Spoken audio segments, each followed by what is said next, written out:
Good evening, everyone. Welcome to the Community Preservation Committee meeting, Thursday, April 5th, 6 p.m. Pursuant to the open meeting law, any person may make an audio or video recording of this public meeting or may transmit the meeting through any medium. Attendees are therefore advised that such recordings or transmissions are being made, whether perceived or unperceived, by those present and are deemed acknowledged and permissible. Committee members missing John Brandt. Yes. We have a quorum. First item on the agenda, acceptance of minutes from March 28th. Do I have a motion? I'll make a motion to accept the minutes of March 28th. I have a motion. Do I have a second? I'll second. Motion and a second. Any further discussion? Hearing none, all in favor? Aye. Opposed? Next item on the agenda is a request from the city, emergency funding request, Stanley Street Fire Station roof replacement. Mr. Gallagher. Good evening.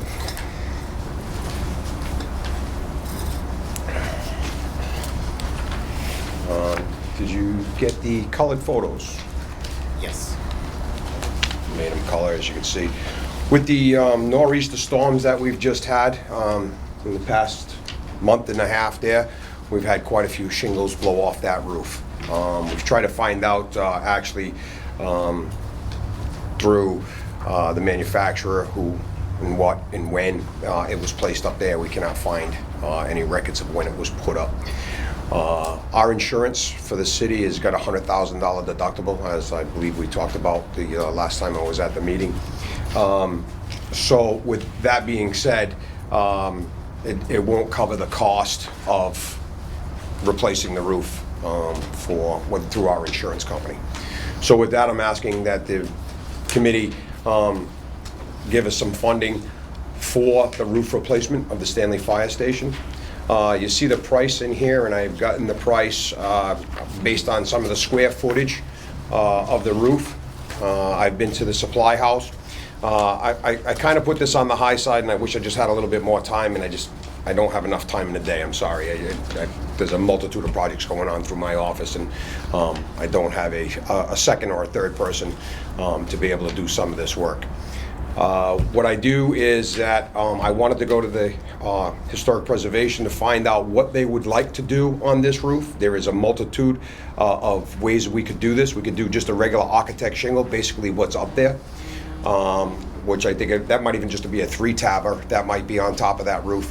We could do an architect type style shingle, which is they call it presidential. It's a 3-layer architectural shingle. The other piece that we're looking at is they have another type of architectural shingle that gives you the look of slate, has the shadowing, has the color, and gives you that style of slate or that color of slate. And then there's a third option. Again, we wanted to go to the Historic Committee to find out what they would prefer. There's a rubber type slate that actually looks like, and I should have brought it down. I have it in my office. If you like, I can bring it down to you and you can see it. So have you scheduled an appointment with the Historical Commission? I have not, and I talked to her the last time that I told her that I needed to have a meeting and get with her to figure out exactly what they would prefer to see, which would then based upon our pricing. So again, I just haven't had a minute. I really wish I would have had, I don't have a second or a third person in my office. We have a lot of emergencies that go on. We have the day-to-day maintenance. We have the MSBA project with the new high school. There's just a multitude of projects running through, and there's just not enough time in a day, unfortunately. So I would have liked to have been able to have this before I came to this meeting. But I'm going to have to probably go after this meeting to sit with them and to bring them the product. Let them take a look at all 3 products, or what they are. That's going to be based on pricing. I feel that this price is on the higher end if we ended up going with the rubber style slate looking one. It actually looks and feels like slate, but it's actually like a very hard plastic or rubber type material, composite type material, and it really gives you that real look of slate. A little more so than a regular shingle or an architectural shingle would. They've got a real nice architectural shingle that's asphalt shingle that gives you that real nice look of slate as well, but the cost is a third the cost of what this plastic or rubber slate is. So what has the administration said of this problem at the moment? We've done some things that we could do, doing some temporary patching, but as you can see in some of the photo, and I really can't get up close to it, but you can see that the shingles are on the ground, it ripped them right off. I mean, isn't, Well, my question is funding-wise, what has the administration's been able to offer funding-wise for this project? I haven't even really gone there and see what we could do. I'm you working think with you the can? architect right now, that I'm paying for the architect to try to get this done, and trying to get him, I got him on board, but again, I didn't. Why come here asking us for money if you haven't even talked to them about money yet? Well, because it's an emergency and I'm trying to get it done. I had put in the process and, Okay. So, Chris, because this is an emergency application, I see this basically going through 3 steps. First step being to see which category that this building would fall in. Is it historical preservation, is it community housing, or is it open space? So obviously it's not open space and community housing. So under the historical preservation category, this building needs to be on a historical list. And I've checked, and it's not on the National Register, it's not on the State Register, and it's not on the Fall River Register. So it's my opinion that right now, if we're required to vote, that this project doesn't qualify in any of the 3 categories. That's the first thing. Second thing would be that you would have to show that there's an emergency. So I'm hoping to see that there's like pots and pans with water dripping onto it, and those folks can't be in the fire station. So when I hear, that you're patching it or putting an ice and water shield, that could last a year. So that's yeah, it's not stopping all the leaks though. right. And the third thing is I'm looking at the photos here, and I got these black shingles on the grass. That's upside down, the shingle. Okay, so it's brown on the other side? Yeah. Okay. I didn't pick it up, but it's the roof shingle from there. So if you did go to the Historical Commission, get the building listed on the Fall River Register, then come back to us, then at that point, I would say we could look at the application. Yeah, it's a 100-year-old building. Right, but I don't personally think that we should vote on this project today because technically it's not on any historical register of any type. I think you really need to go to the Historical Commission, ask to have them list the building on the Fall River Register. Once that's done, then I would say come back. Okay. The other thing is, because it is the historical category, you would have to have either slate or simulation slate.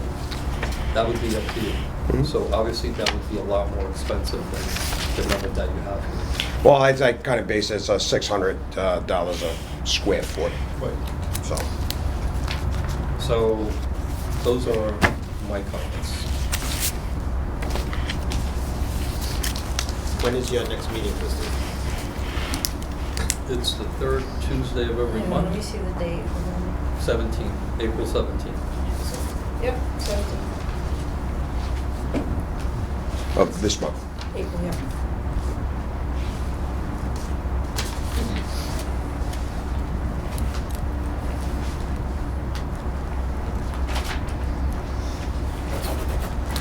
So I'll make a motion to move this emergency funding to another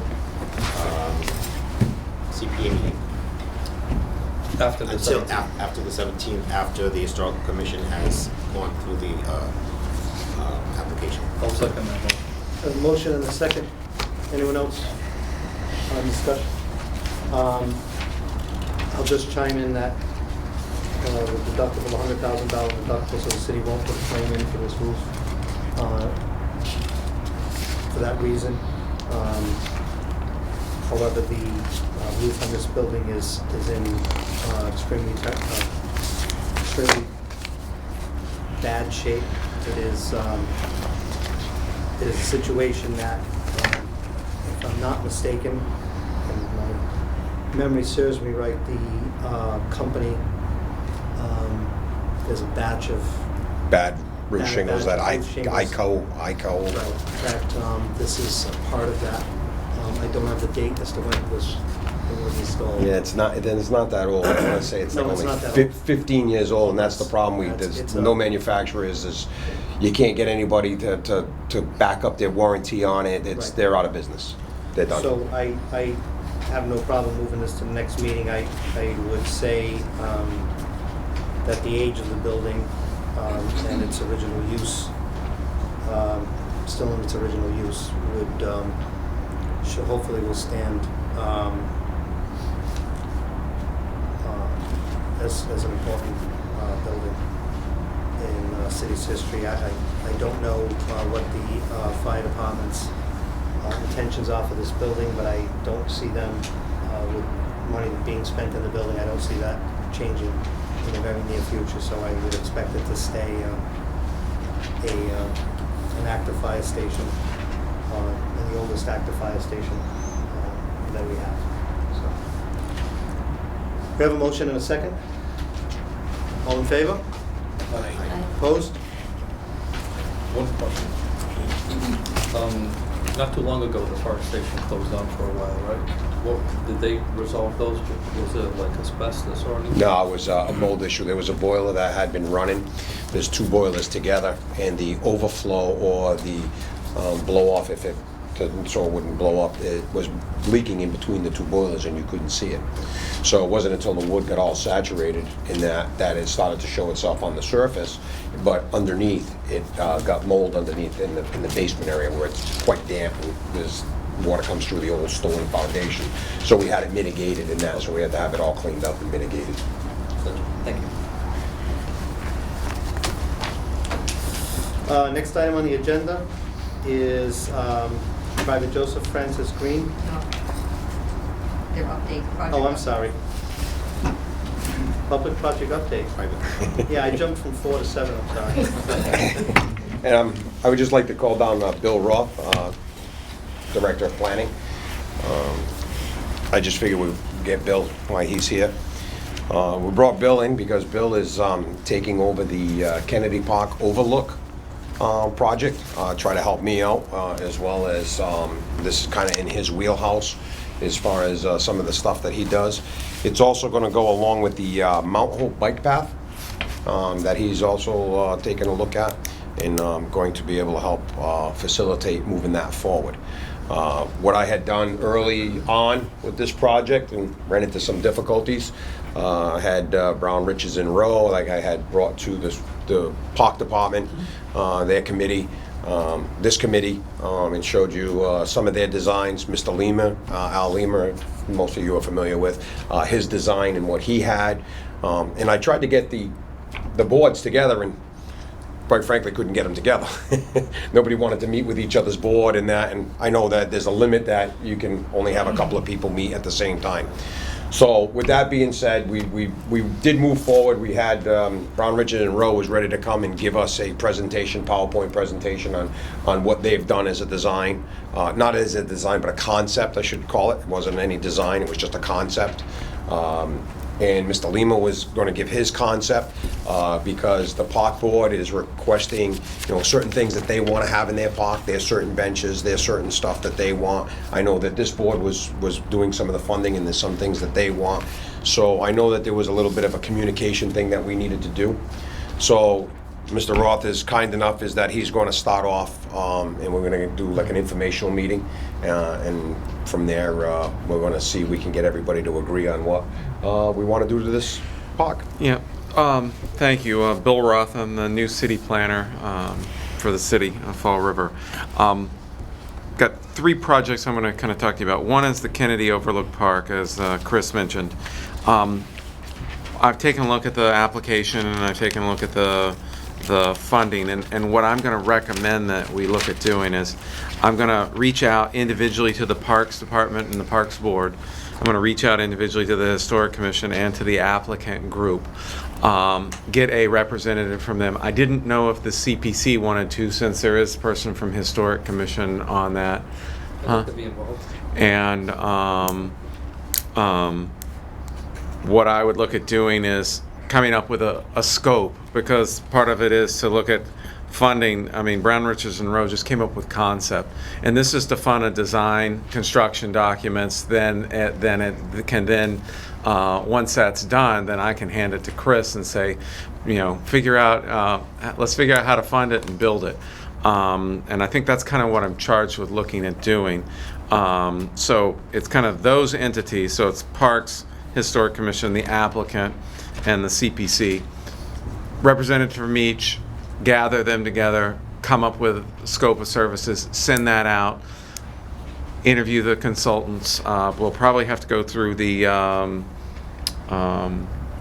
Procurement process. procurement, no, the design selection, because it's over, it'll be over, you know, there's 150,000 slated for this. I don't believe to do the design, the scope design and the, will be less than that. And just to give you some of my background, when I was planning and economic development director for the town of Fairhaven for about the last 17 years, and I actually ran the CPC. It was run through my department.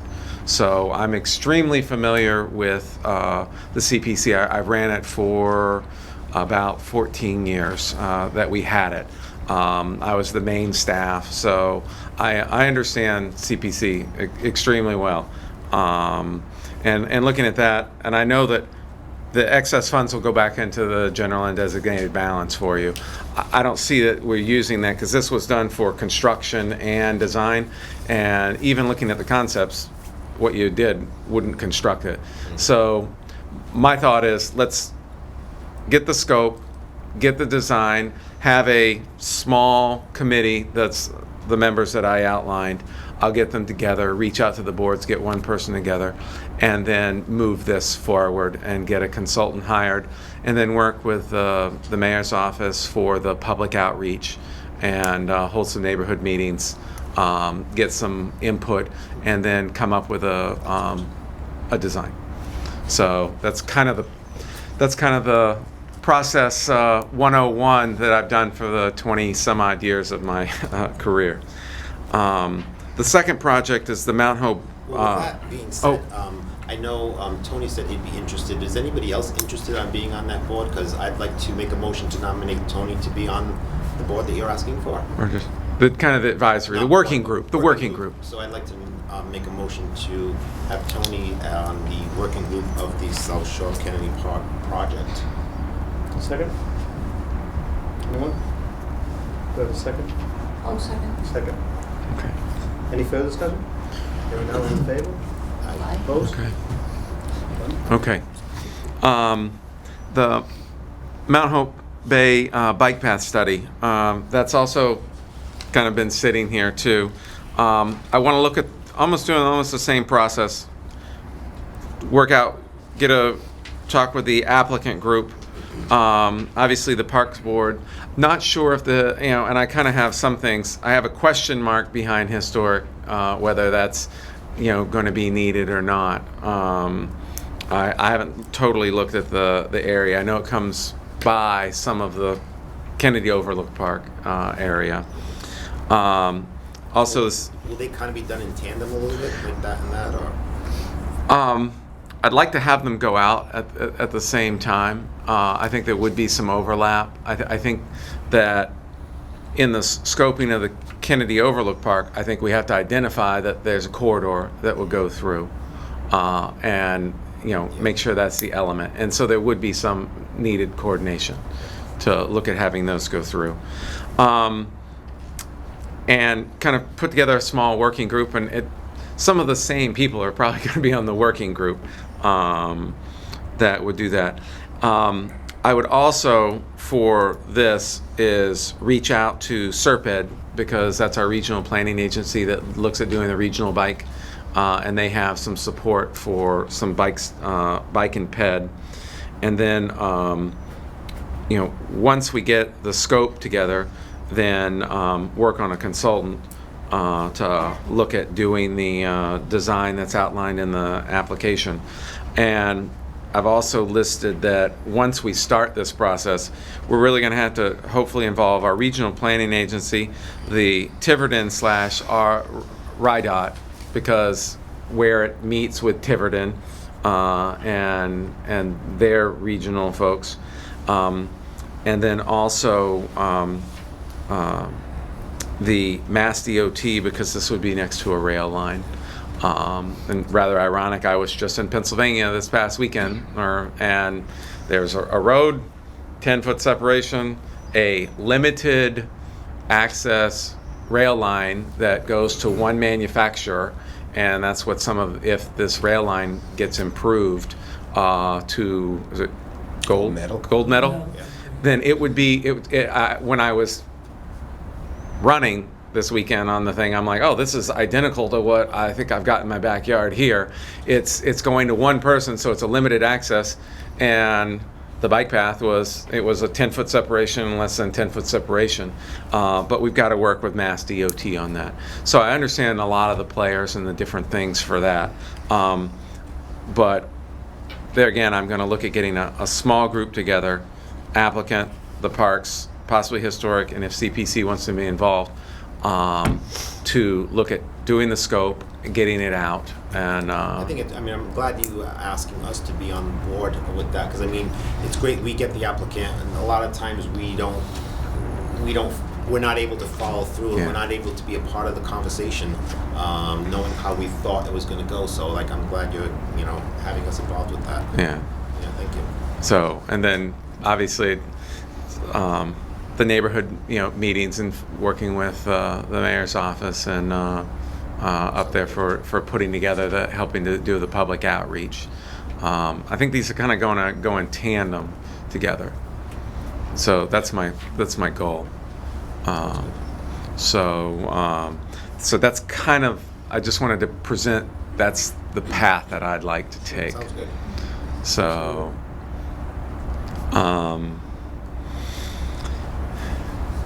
did you, since it's going through Kennedy Park, did you want Mr. Dias to be doing on that or not? I have no idea. I mean, He wants to. it's a lot of overlap. Yeah. Just so you know, I voted against it, but Well, I'm glad you lost. Okay. The third project, which your administrative assistant put in my lap yesterday or day before yesterday, is the Vietnam Veterans South, and I do not want to know how to pronounce Watuppa Park.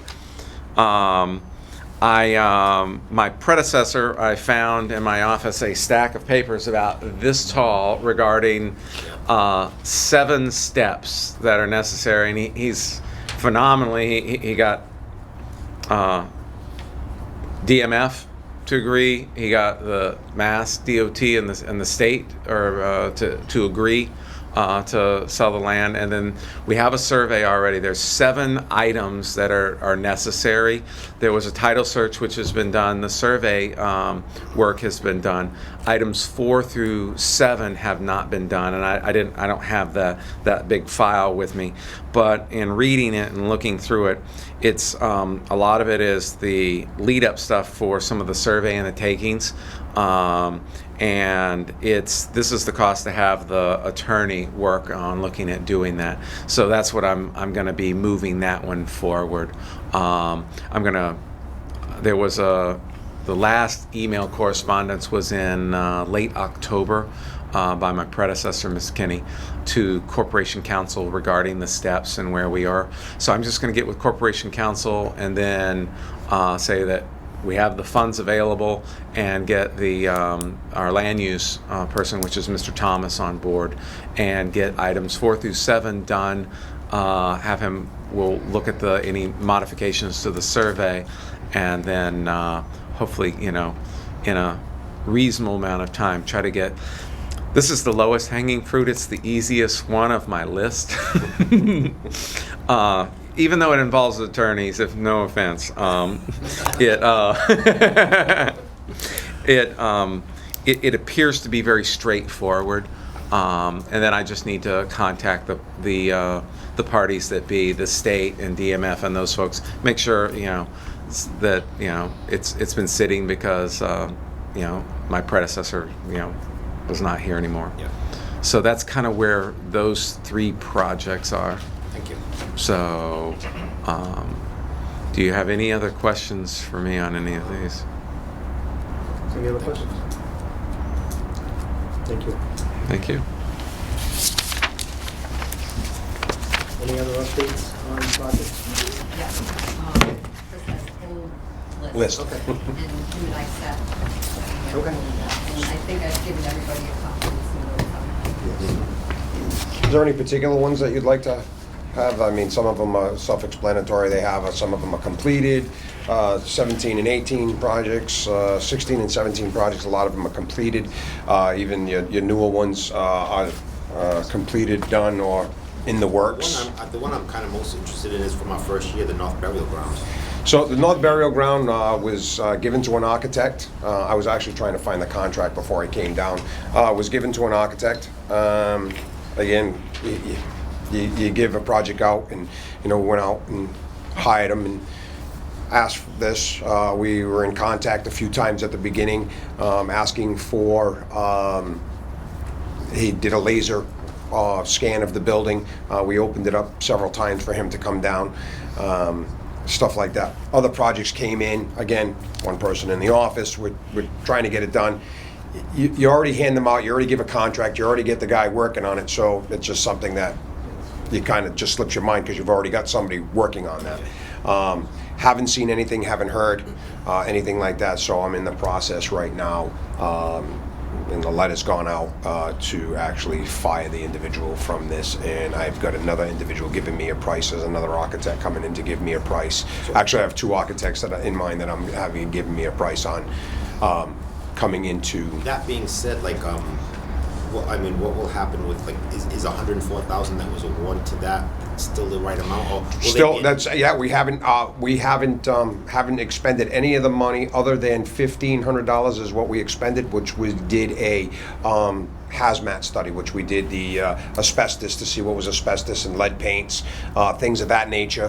One might have been in the caulk and stuff like that around the windows. So we had a Common Sense Environmental come in and do that study so that we could give it to the architect and he would have that, which I still have. But that was the only money that's been expended. The architect hadn't sent a bill. I think he did send a bill, but something got kind of crossed, and they're working on that. being that it was like 3 years ago, or was it 4 years ago?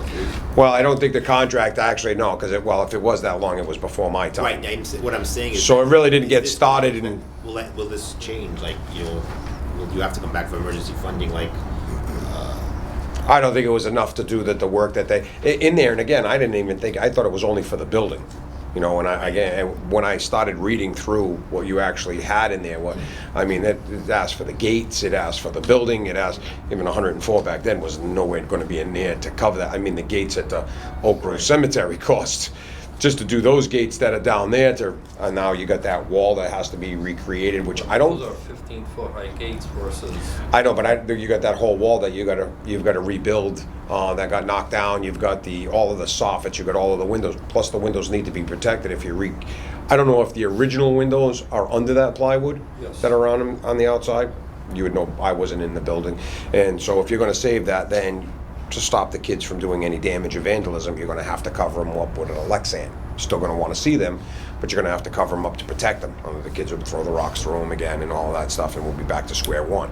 So there's going to be some expense there, and I think it is a little light for what you want to do of what's described. You'll get some of it done, but I don't think you'll get. I think we can put a roof on it and fascias and soffits. Part of the North End neighborhood. Right. So what is your thought on this? Well, the numbers that we put in there, a lot of the numbers were taken out. So I think it was more than 104, but the committee only approved 104. Right.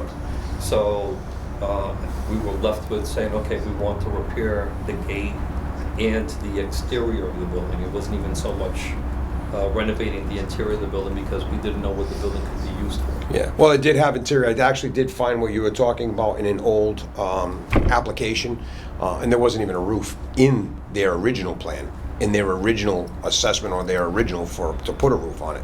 There was interior work, there was all of that sort of stuff. It was a lot more money than what we have here.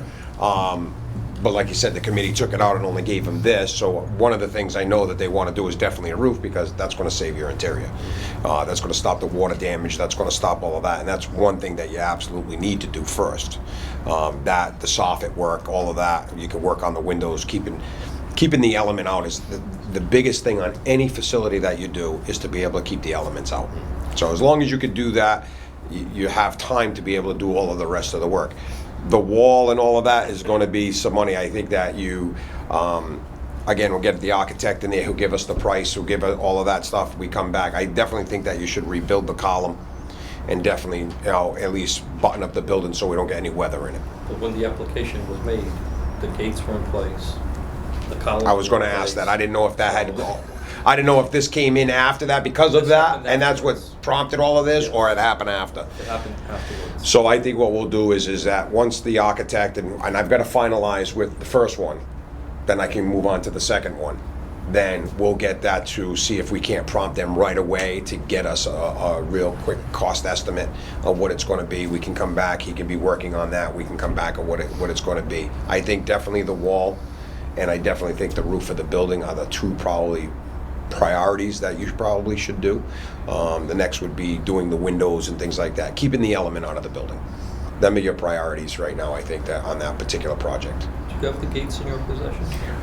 We have, I believe, one. I don't know about the other one. One is there. I don't know about the other one. I have to ask the cemetery or Parks. At the time, I think that was Parks that was doing that. I think it's on Bullock Street. It's on Bullock Street. Yeah. I So think it is.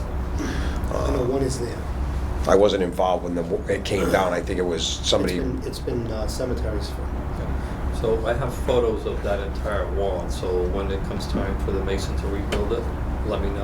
I'll provide. Yeah, all the stone is there, I believe, all the stone, and there was some stone I think that the Parks had taken, and then there's all the other stone is piled up around the back of it and stuff like that. The building stone is all there. We don't seem to have any missing pieces there. That all seems to be there and stuff. It's just that column that the gate was to, and as Mr. Pacheco Is said, it the same mason that will be working on that, as will be working on the Dwelly Street wall too? Is it the same? Well, we can find out. We can see. Again, we're trying. Everybody that has historic preservation masons is what we're looking for. We're not looking for just any old mason. We're Right, looking for yeah. them that all have historic preservation behind them. The guys that have done this work many times. We don't want them just like they're just starting out. We want them that are pretty well qualified. Good.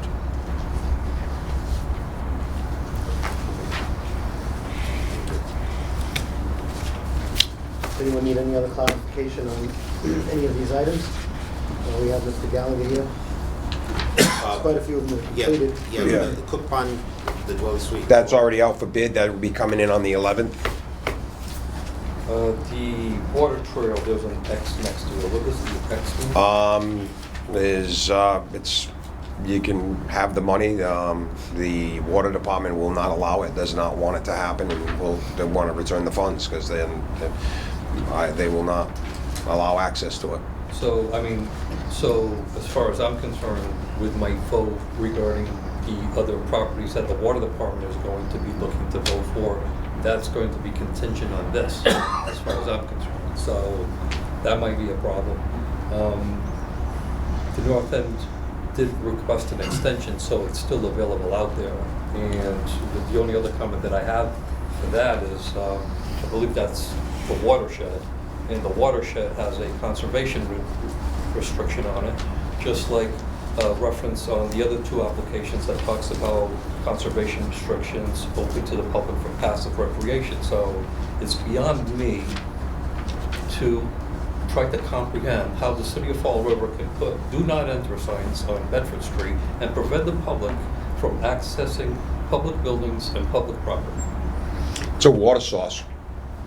It's your water source, so they have every right to protect it. And in my opinion, again, it's only my opinion, Right. and I think with everything that goes on today, I think a lot of municipalities are protecting their water sources. One thing So- that's ironic about it is how they came before us looking for money to fix the old water, the old building. I mean, so I mean- looking at the historical documents, North Pawtucket used to be a filthy pond that used to have boats on it, and through time, the water has become a lot clean, and it's great, and we love it. Part of our bioreserve, or whatever it is in the industrial park. So obviously, the industrial park is contaminating our bioreserve. All of the houses on Meridian Street are on septic systems. So every time they flush their toilet, it's going into our bioreserve.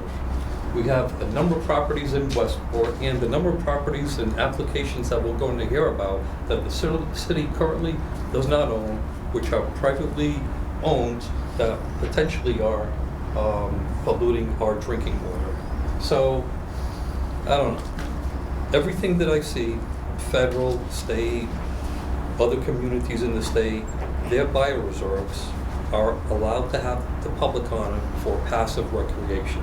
So this is just a City of Fall River, I don't want you guys to be in there. And quite frankly, it's very upsetting.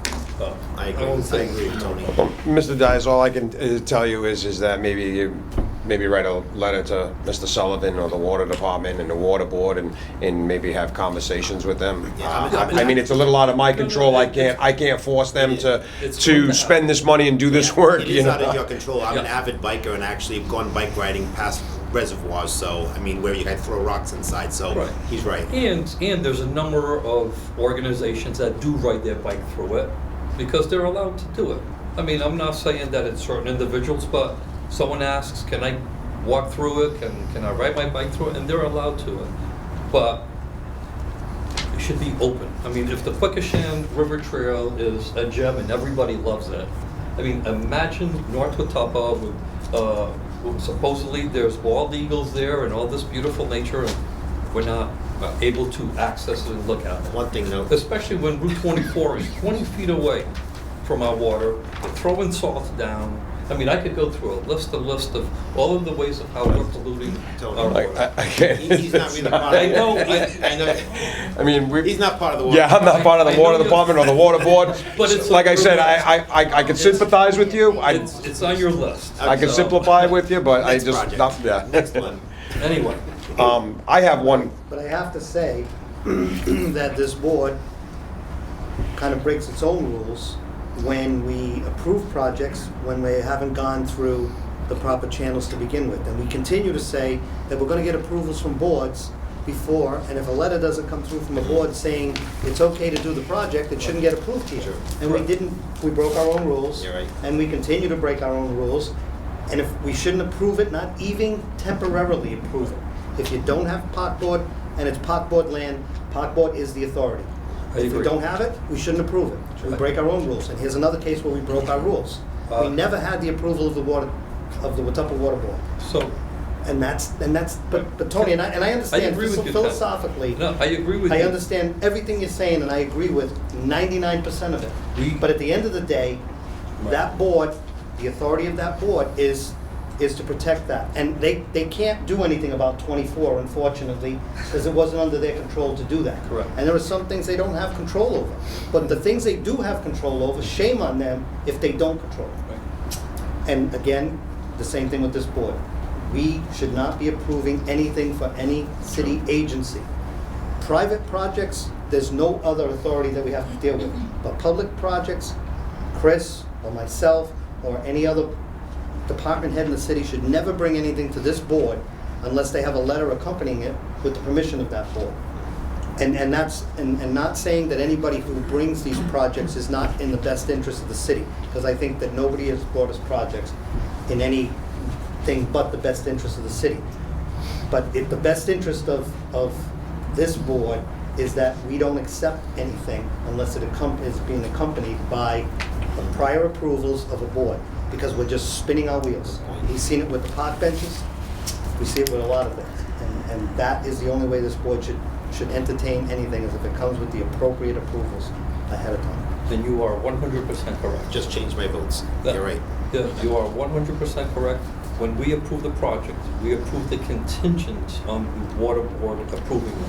But I don't think that's Yeah, well, that's exactly what is on the application, and with, I have the documentation. But what has transpired, when I look at the list of all our signed contracts, that's one of the contracts that was signed by the water department, by the mayor, and corporate council as being approved. We have a signed, approved contract by the city, corporate council, the mayor, and an individual from the water department. As far as I'm concerned, the water department has approved it.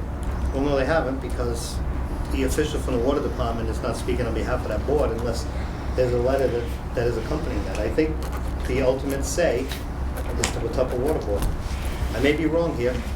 I'm gonna ask the dean in matters such as this. Into it. Oh, But just a question can is, you and see Mr. Fryer? Mr. Fryer, does the Watuppa Water Board have the final say on all things Yes. water Yes.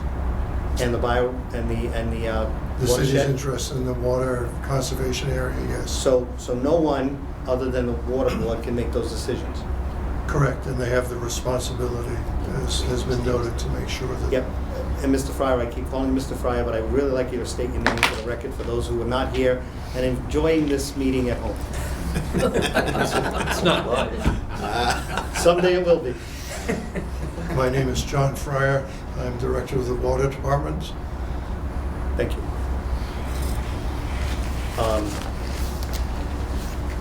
Not that didn't just muddy the waters more, but that's what I do. So, I have what we talked about a little brief last time is the study for the central fire station. I have only one copy, one book. I can actually have our print shop make a copy for anybody who wants it. And if anybody would like it on either a memory stick or this might be a little bit much for because it's got drawings and everything in there, so it might be a little bit. I do have memory sticks that I can give each individual board member, and anybody who has a computer at home can actually access it, or if you prefer to have just a copy.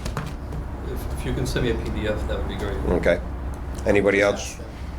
I would just ask them to develop that document for us. Well, that's why I already have that on the stick. So these here, I can print out any books for anybody who wants the book. So I'll make a few of the books, and then I'll have the sticks and be able to send them out for those who have emails or those who have. Sandy will get it to us. Yeah, give it to Sandy. I just wanted to give you this as part of this came after. This is February 27th. This was the architectural is part of this study here. I just wanted to show you. So when you make your decision on the Central Fire. So how are you? No, Thank you. I just gave it a quick highlight, just to show you what the roof study says. To replace the roof, if you look at, it gives you the 9,000 square feet. The unit cost $15 a square foot at $143,000. You get a 30% contingency there, which is a little high on some prices or on some contingencies. Most of the time you see a 5 or 10% contingency. Some are 25%, depending on what the type of project it is that you're doing. So a total of $186,000. We talked about, I had asked for $200,000. We thought it was a little light.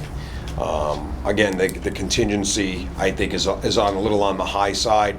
And I think the amount of the roof might be. I did a 10,000 square foot roof with EPDM on our Candeas fire station not more than a year ago, and it cost me $75,000. Now, mind you, I didn't have as many skylights or things of that we've talked about in the past. It was more of a wide open roof. But I still think that cost is a little bit. I did go up and inspect after our last meeting and stuff like that. The skylights and all the glass is still there. I do want to talk to the Historic Commission about some of those skylights and stuff like that we want to talk to them about. Is Secocio and Associates a historic architect? Yeah. Also? Yep. They do historic work and that. They did the study. Matter of fact, they're the ones that are doing the school department roof and handicap ramp. They did this entire study, as you'll see in this study and stuff. This is just a small breakdown of one page as I just gave you, so I just wanted you to see that particular piece and be able to explain a little bit. This came in after, actually, like I said, February 27th. This came in after what my initial assessment and cost was. If you look down, you'll see skylights in here for repairs and replacements of $48,000. So for the $200,000 at the 143 and the 48, I'm pretty close to the ballpark. I looked at the skylights and a lot of them are in good shape. I think some of them got repaired between when Mr. Pacheco was maybe in office and myself. the glass all there, there's nobody missing any glass, there's none of them. There's some things we want to talk about, so I feel confident in the pricing. Again, I wasn't doing a whole lot with the skylights, maybe anything that was major, but I wasn't doing a whole lot. I wanted to get the roof on, was one of the bigger things, and if there's some parapet wall work on the backside, we could do. I feel confident in the pricing on that particular job. So I know the board had some concerns on it, but as what you can see right here with this, and just this one page, I mean, you'll see more in here for this particular building, but in just what I was looking to do for the roof and what we're going to tuck underneath all the skylights sit up so they have a flashing that comes down to the roof, so they're going to tuck up underneath it. Anything that we do afterwards with skylights is something that can be the little bit that's going to go around the bottom of the skylight, whether it be replaced or repaired. They'll be able to either add to the roof flashing and go and bring it over the top of the curb so you don't have to remove the skylights. The flashing can be turned up, and there'll be probably enough in there so if something needed to be fixed or repaired, that we could probably still have enough in there to cost for that. So again, the skylights weren't something that I was putting in my original plan for the roof. I don't really have any issues with the skylights. It's stuff that I could do. Again, skylights were something that we wanted to do, but again, this plan, as you see in this study, and what we're kind of looking at goes with a community compact plan that we're looking to do for the entire city, for a lot of our city buildings. So again, the roof was something I wanted to do right away. For leakage and things that we need, it just needs it over there. So that's kind of what I was concentrating on. So Chris, you're probably going to come back next year for the other items on this list, correct? Some is going to go in our community compact. We have a community compact that the city's looking at right now.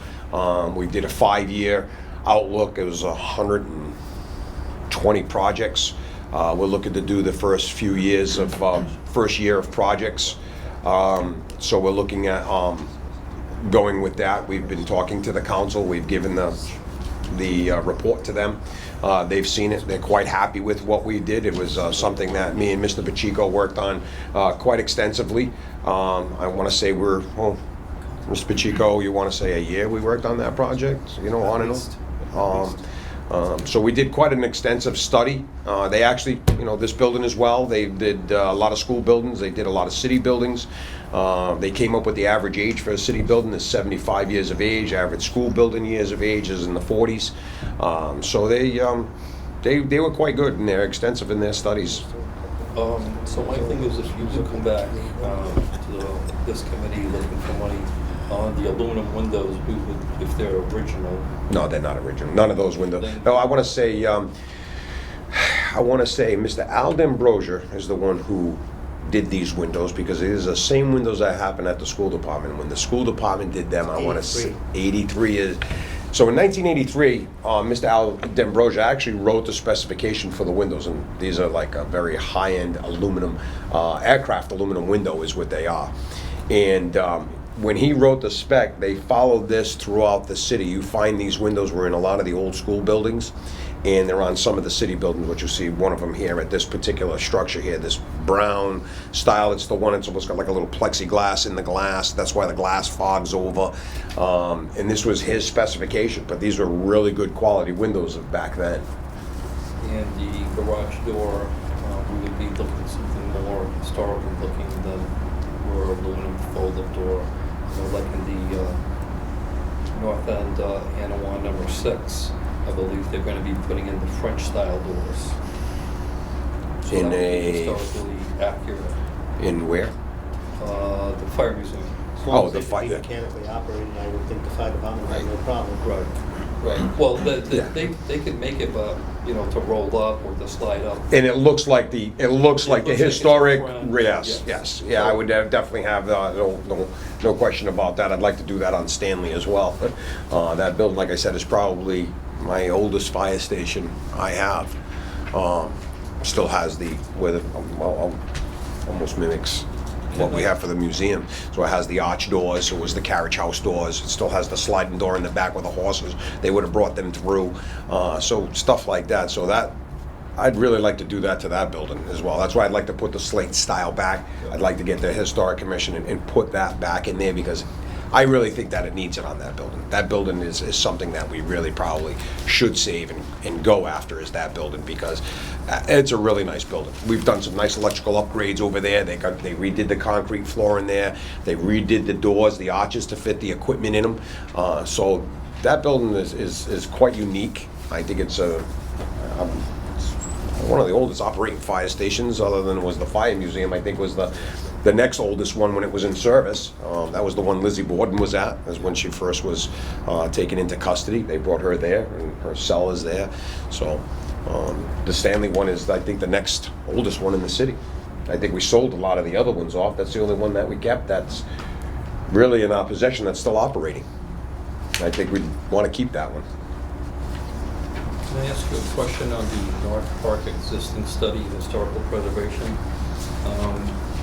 You are waiting for bids from 3 landscape architects. The landscape architect that gave us that number, he's also very interested. So this number, does he need to send in another application, or? Yes, I'd like them to send in. I'd like to put them all there, for that number. Do you want to call them, or do you want? Yeah, no, I mean, I can. It's right in the application, all of his information. They absolutely want to work on this project. Okay, great. I believe they are also the former landscape architects that did the 1980 study of Kennedy Park. So they're quite versed. Great. And I'll try to send them a little reminder to expect a call or... Yeah, yes, please. Thank you. Any other questions? The Olmsted Fountains, restoration of flowing water. Yeah, I actually, we did some of the work on them last year. Just in my office, they just weren't taking it out of that account. I was paying for it out of my general budget. Again, the department's new. We're trying to work. We just got another new clerk in. It's just been 2 of us in there, 1 office staff and myself. We've just been kind of going crazy. We did ask for help, and we're going to try to do it again this year to get, we need a project manager desperately, somebody that can go out there, because trying to do both things, it just doesn't work very well. So my guy actually started. We had bought some fountain heads. We did backflow preventers and things like that. One thing I want to note on that: you have a Ruggles Park, Kennedy Park, the North Park. One that you're missing on there is Maplewood Park. It's got that old granite. Oh, the fountain maybe. Yeah. It was, this award was for Olmsted. Olmsted. That's it, just for the Olmsted, because that's like an Olmsted fountain. It's the same ones that all the rest of them have. Isn't there Did that get moved? Wait, I've been told that was. There were 2. Kennedy Park had 2. Yeah, they had to. So if there's only one at Kennedy Park, then that's the one. No, Kennedy Park has the one up on the corner of Bradford Avenue and South Main, and then it has the other one on Broadway, both in Kennedy Park. That's the 2. Maplewood doesn't have, it has a old concrete barrel one over by where the old skating rink is, and then there's that granite one that you have it's the same one you have at Kennedy and the same one you have at Ruggles. So I'm like, did they forget that one? Because when we redid the road there, we were looking for the water line and stuff where we're going to replace it, but Albert Street has the water line, but they couldn't find a water line to it. So I'm like, all right, before I spend the money, is this part of that? Because I didn't see it on there, because I got to run a water line from Albert to it. So I'm wondering if it got moved there. Do you know that, Mr. Pacheco? Do you know if that? Not during my time there. But it's the same as the Olmsted fountain. So if that's not an Olmsted Park, where did that fountain come from? It looks like Yeah, it's the big granite style with a square block. It's the exact same one, so it's got to be. The waterhead, I saw pictures of it, the one Ruggles, which was working, which is you press down and the water comes out. Why didn't we keep the original head where the water just comes out flowing all summer long? We found that. Because I was thinking if you're pressing the button, drinking some water, then that bin is capturing the water, and then that water is just sitting there versus letting it just flow all the time. And at least when I was growing up, it would just flow, and then it would work its way to a drain that's about 5-10 feet away. Yeah, but that's wasting water. I think I think we have a lot of water. well, I don't know if the water department wants to do that, but I can assure you that I will talk to Mr. Fryer and ask him if he would allow that. The other pieces, I think they took that out of that centerpieces, that's where the water drains into. I think because they have it goes right straight through the fountains that are overflowing onto the ground, and then go into. Usually they have a drain on the side. I know what you're talking about. All of them have a drain to the side, and that's where they actually go in the pit to have the backflow preventer in the water, Yeah. and it's graded. It's just, if we're paying to have something historically preserved, I want it to be historically preserved when the Olmsted firm put it there, and not a button. Well, I think it's the trying to, again, conserve the water and stuff. We're all about the conservation and stuff like that. Put a timer on it, or have the crew come by at sunset, turn it Tony, on. I'm not sure that the Olmsted had a timer on that. No, but I'm saying with I'm the only days. kidding. If I give another thing to the park department, it's I mean, it's. don't they go by and cut the grass? Yeah, they do. They With can- with a motion sensor on it. There you go.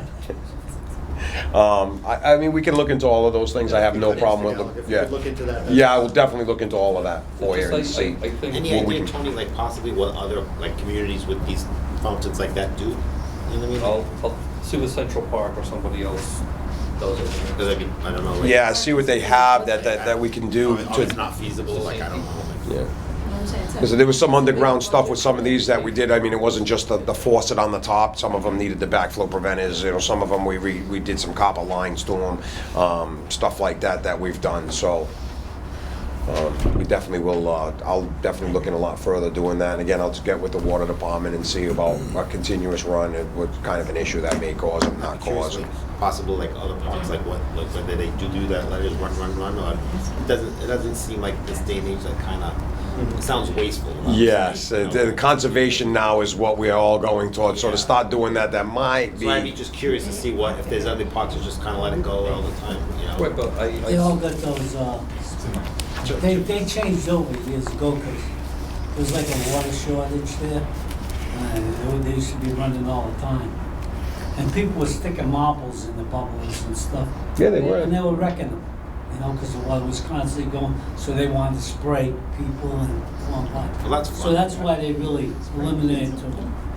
Yeah, you did that. That's fun stuff. That's fun stuff. But if Olmsted were gonna design a fountain like that today, I think he would probably go with something with conservation. I don't think he would do it that way because he would be designing it now for the times that we live in, and that's part of well, things. I know what you're Yeah. saying, Go with but motion I'm just, sensors. I don't know that, I mean, is it really? I'll bring power in. we don't want Yeah, yeah. sitting water.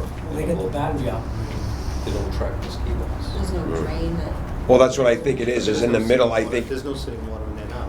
No, because what I think it is that what he's talking about going back to is I think that actually sat in the middle. If you look at the center of them, they have the round hole in the middle and there's 3 or 4 slices that go to that, and that fountain sat there and it bubbled over into that fountain. And it was almost like a fountain. It would then trickle over the sides, and then I think there was the grate that was right nearby that it would all kind of run into. Now, where they have the fountain, and I could be wrong, where you see the fountain head, where you now stand on the granite slab and you can push it for the water, that centerpiece is gone. And now what it is the water goes down the center, right down the center of it, and that's connected because the water line comes up through the bottom, and that connects, so all that water goes into that grate from the bowl. It doesn't sit in the bowl anymore. It goes right down that center hole. Got a couple of, like a brass. Yeah, like a little brass piece in the middle and that, and so I'm not quite sure of how it was, but looking at it and what we find, again, water conservation, we went back to the push button to bring them, and again, like I said, we did some underground work, we did all of that stuff to get them running because they weren't even running. And that's why I kind of, because I seen the same fountain at Maplewood, and when I was doing the road, I'm like, oh wait, they forgot this one. They didn't put this one on the piece, and that's why I asked the board, because that one I have to bring a water line to and all of that. They can't find it. That one's mine. It's all you. It's all me. Chris, one last, I don't know if there's any other questions. Would it be possible to get a small report on each of the projects that are completed And on the ones that are not completed, maybe a couple, I know how much you like to write reports, so I'm suggesting. Yeah, it's not, it's that, If that's, you could just put something together, because we report on the projects every year. Especially if if there's an architect involved that they like signed off and knowing that talk about. yeah, like there's a couple of them just waiting on the warranties, like the Yeah. veterans roof, I'm waiting on the warranty. They were done according to the Secretary of Interior standards and all that kind of stuff, so that we kind of know that it's being done, that's why we're. Well, and that's, like I said, like the veterans, it's completed, but I'm waiting on the warranty piece before I totally finalize that it's a closeout. Again, there'll be the same thing with the architect, because it's a controlled construction, so he's gotta give the affidavit to the building department. So that's why it's closed out, but it's not, but then there's one more piece there that I want them to do a little bit of work on the roof, because I wanna put a vent, so that I can kinda go for their kitchen. They got a couple of stoves in their kitchen, I wanna kinda be able to vent it out, hood vent it for them. You don't wanna see it through the fascia of the building. You can't see the top of the roof, so I want to be able to just put it through. So other than that, there is some money. I don't know if, did you put the money list on there? So we've got some money that will be coming back to the board on some of these projects that'll be wrapping up. The Kennedy Park one, just real quick, I'm getting with the neighborhood group tomorrow. I believe at 2 o'clock in the afternoon. Gonna go over some things with them. There is roughly about 40,000 left on that project. We were able to demo the pool, fill it all in, and actually demo the inside of the building and that. I think that the thing was to put some underground piping. You can't put any underground piping until we have architectural design, architectural look, so there was no the drawings that the neighborhood groups submitted, I guess, and their pricing and all that are concept drawings and not a full drawing. They have to be done by an architect. Any of these companies, the splash pads, water plays, any of them, they're only concept drawings. They're not an architectural, they're not a buildable set of drawings to be able to build these pads and things of that nature. So with that being said, we're meeting with them tomorrow and like to be able to use some of that money left over to go ahead and get the architectural design as the board was looking for and wanted to do, so that we could move forward with that project. And then they could come to you, they would actually have their architectural that you asked for the last time. They would be able to have a cost estimate done by an architect that you asked for the last time. So being able to utilize some of that money. Like I said, I think there's 40,000 left there. I'm thinking the architectural, no more than actually 20, 25. But I remember the application being phase 1 demolition. It wasn't phase 2 architectural. yeah, but phase 2 is going to There give was you. piping though, if I can recall. Yeah, there was piping There was some and- piping involved in that first phase, which is the leftover money. The only thing I would suggest is that just put it in the form of a letter to the board to request that the funds be allowed to do something, and then the board will take it up in that manner. Just let us know what the leftover money is. So I'll get a number from the architect just so I could Put it on a letter. get a proposal, and just that way there we can move forward. Yep. That way you'll see exactly what it is, then you'll see what the leftover money was. Like I said, I think it's roughly around 40,000. Architect for a project of this size, this is a fairly good sized project. But then that would give you all your numbers and everything that you were looking for, that you asked for the last time, and give you, so when they come here, they'll already have all of that stuff, and they'll be able to come to you for phase 2, and be able to have all of those numbers for you by an architect, by the companies, and actually give you a true number. Okay. We were able to save a lot of money over there. We actually had a lot of the materials that we were able to use there and stuff like that. So the contractor was very, very good, and we were able to do some good work over there and save some money. Very good. Thank you. Thank you. Anything else? I'll sit with Chris and do the report. Okay. And then I'll also let you know what is balanced on each one of those projects. Fantastic. That'll be Thank you, good. Chris. Thank you. Yep. Thank you. Thank you. Next item on the agenda is citizen input conversation.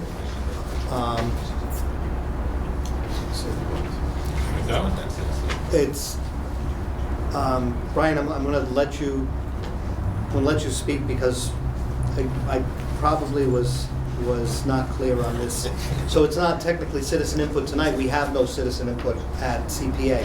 What we are doing is trying to come in compliance with the city charter which requires boards to have citizen input. Okay. And we've got the city council, copy of the city council rules on their citizen input, and we were gonna take that up tonight. Is it an item pertaining to, is it an item? Pertaining to the Willie Street wall, yes. Then you can come down. Chris, come back down with him, please. Yes, sure. You probably never get away too easy. No, Nope. no.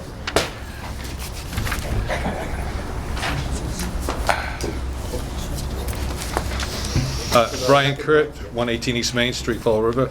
The reason I'm here is because I was the guy who did the project for the Dwelly Street wall, the first phase and the second phase.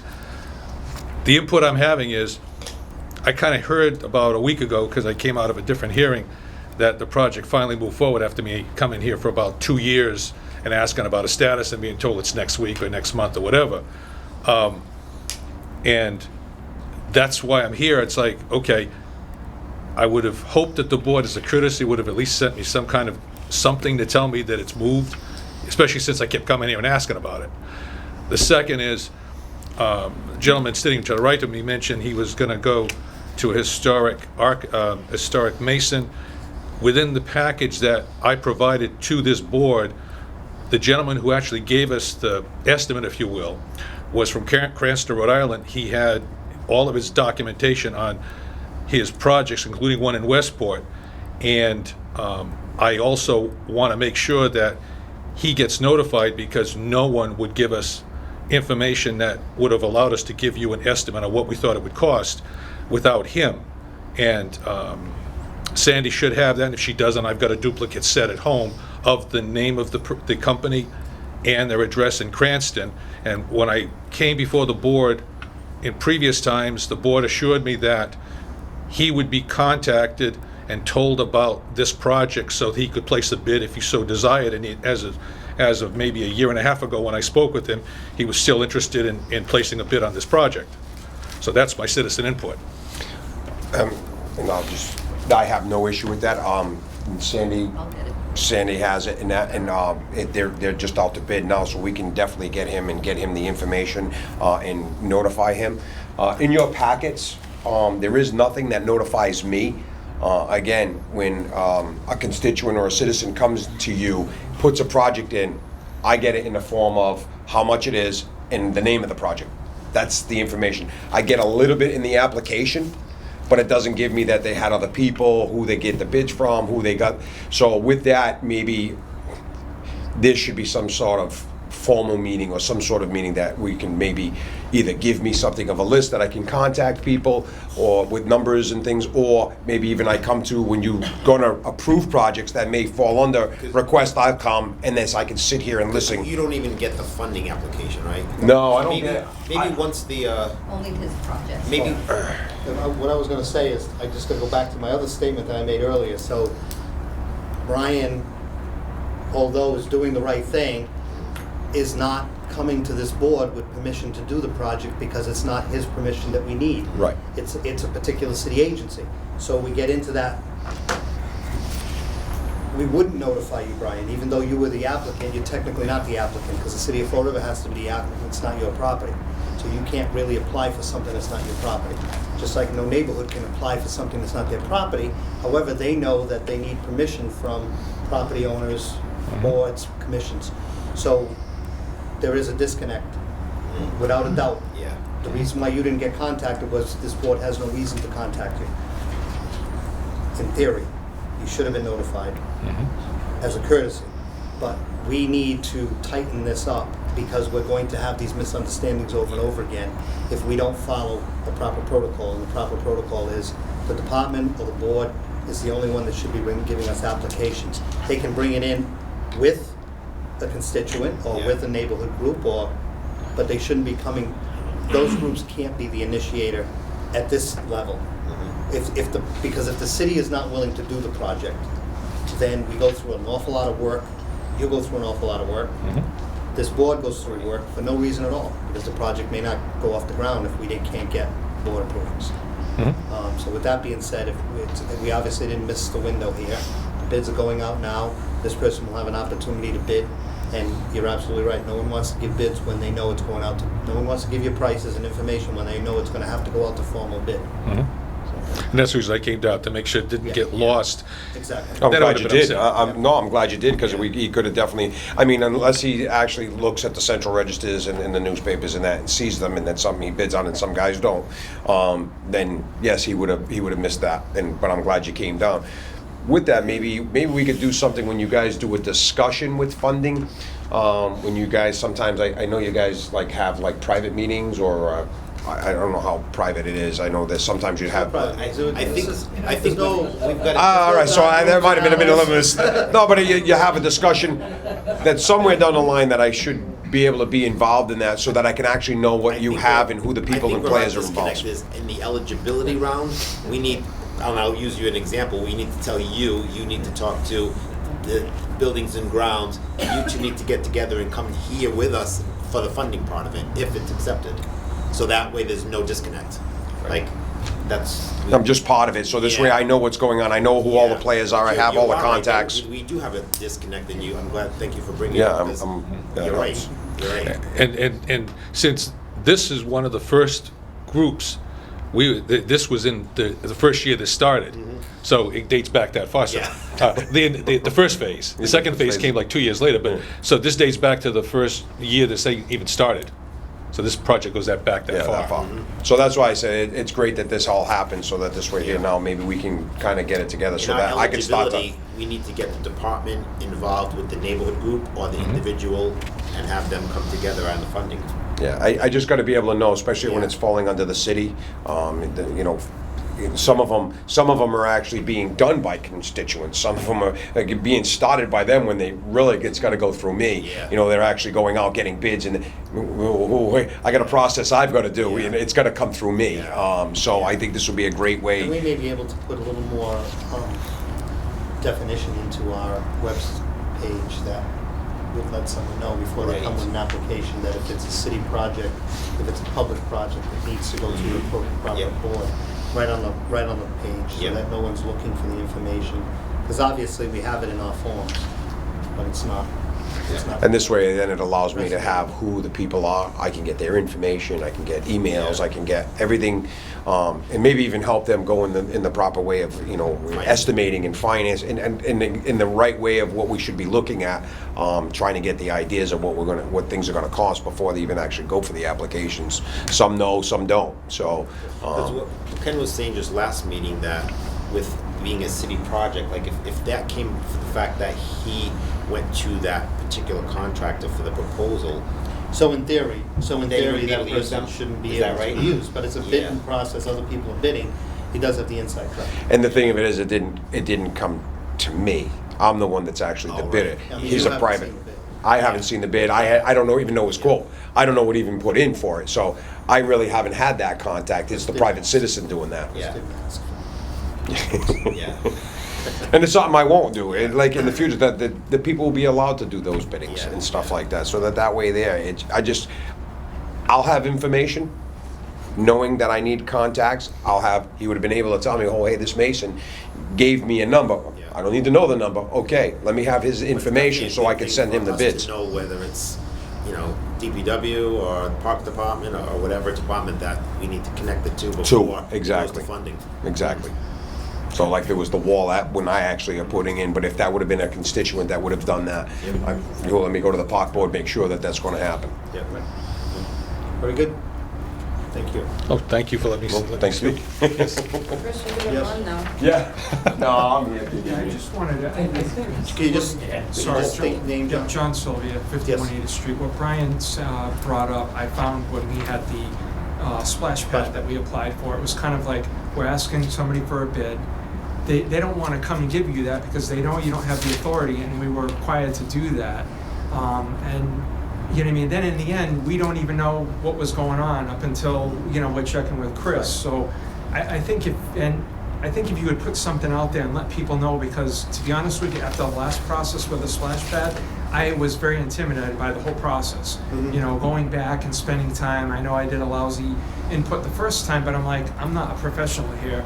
So I submitted as best what I could the next time, but it's like, it was all a waste because that guy was really nice, spent like a couple days with me, and he's probably the same way. He didn't even get a chance or an opportunity to bid on this.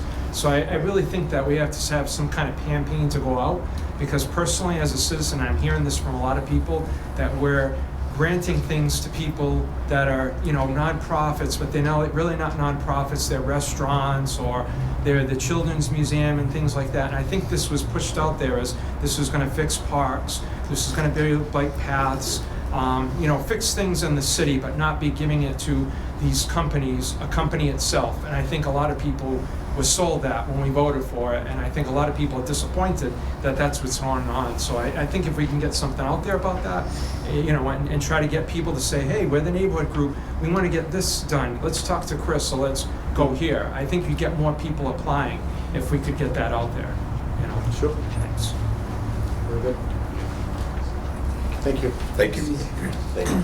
Next item on the agenda is citizen input, and basically, to try and align this board with the new charter, we're required, any multi-member body, to develop rules and policy of addressing public comment. So Sandy has attached the charter rule and policy, and has also attached the city council document, which basically, if everyone's comfortable, if we make some adjustments on the wording as far as the agency and things like that, it may be acceptable. What I'd like to do in the time for tonight is, I would like everyone to take this back, take a good look at it, and we'll put it on the agenda for our next meeting, and hopefully make a decision then to be able to vote on this and have this on new rules. What I would say is that, to be fair, if someone comes, as they did tonight, you know, if someone comes to the next meeting with an item that is on our agenda, that is an item that the CPC should hear, not necessarily on the agenda. If there's an item that the CPC should hear, then we would allow them to do that until we have this document in place. I think we've done that in other meetings. We've never denied anyone an opportunity to speak on an item that's related to this board, so I think we continue that until we have something in place that we can work with. If everyone's comfortable with that, if we could have a motion to table until the next meeting, or if you want to just, I'll make a motion to table. I just have one comment. So I don't mind the language and us tabling it, but I do like to give the public an opportunity when we're discussing a project with whoever's applying for it, that they also at that point be able to provide some input, because this 3-minute input is them either coming at the very beginning before the presentations of the projects. And I think what we've done all along is we've always given the public the opportunity to comment right At the moment. at the moment. so I think we look at, so we need to make it fit. Yes. So whatever our needs are, there's no regulation here that says we have to follow this. This was just an example as to what's Yep. being done in other boards, or what's being done at the city council. It's our job, and it states it in the ordinance, in the city charter, that we're the ones that make up the rules for the particular board, for this board, so. With that, we have a motion to table. Well, just one quick Yep. thing.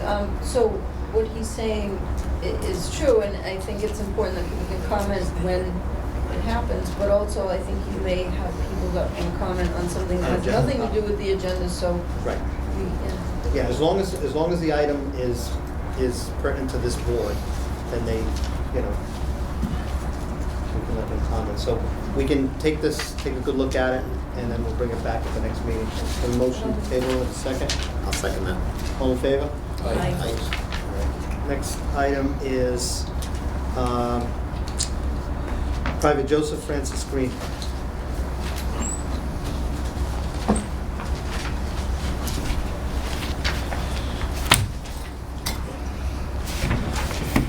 Evening. So this should be a pretty straightforward, non-controversial application. Dave Dennis, 132 Highland Avenue.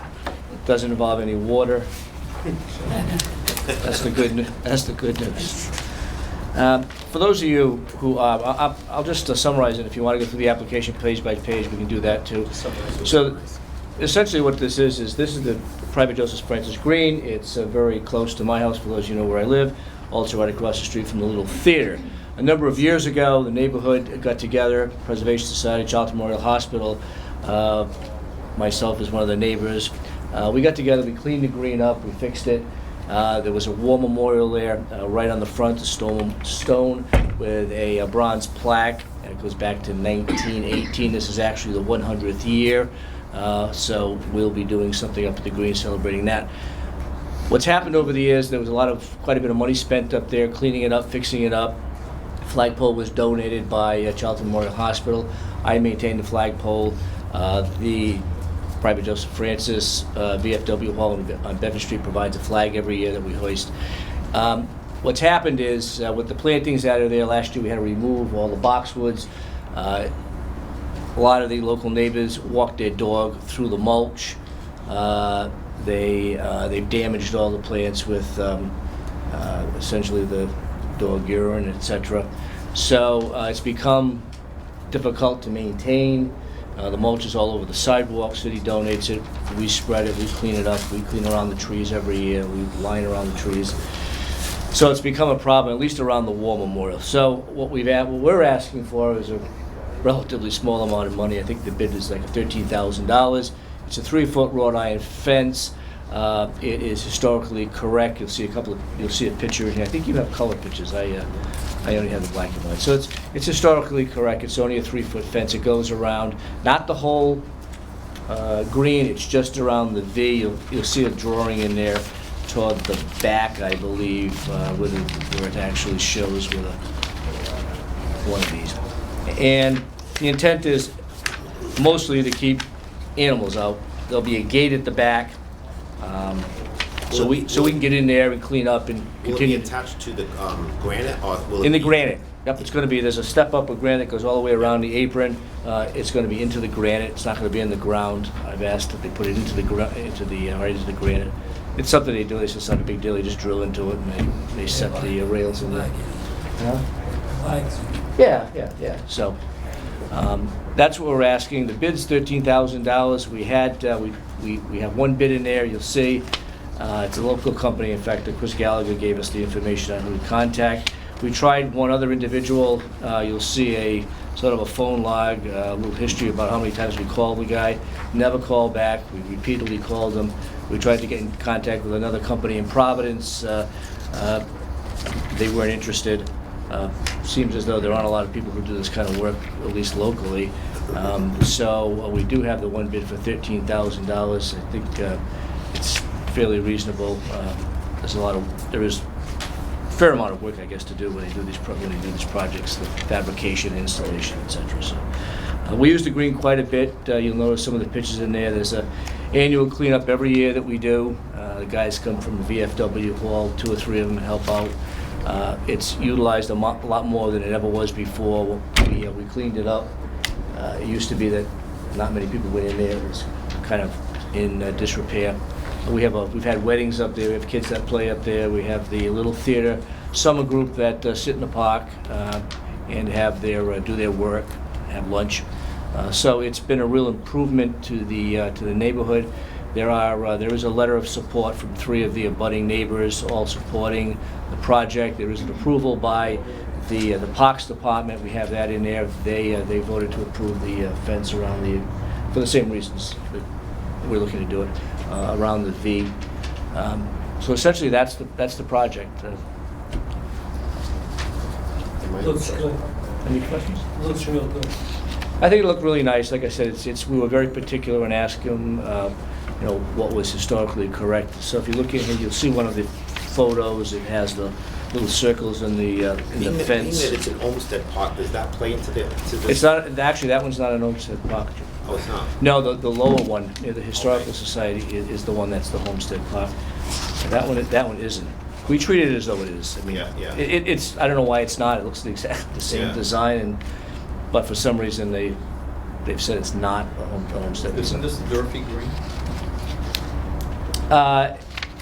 So here I have a homestead design at the triangle at Highland High and Maple Street. Yeah, that's the one below. That's That's the one that's the further one back. below, right across, right across from the Historical Society, the tea house. Ours is the one up from that. You know. The one where Little Theater is. right? Little theater right across the street. Right, I thought that this was it. No, Maple Street's the street down from my house as you're going up. There's one more. So It's near my building. were there like Yeah. 3 greens? There was a Cambridge Green, which is down by Stafford Road, Cambridge Street. Yeah. Cambridge Street. There was this one, and wasn't there a third one? Another Olmsted Green. I don't know, that was my question, I didn't know. Yeah. Because, so. I was always told this is one that is not. Okay. Yeah, there is one established. That's the one that they mentioned, but not this one.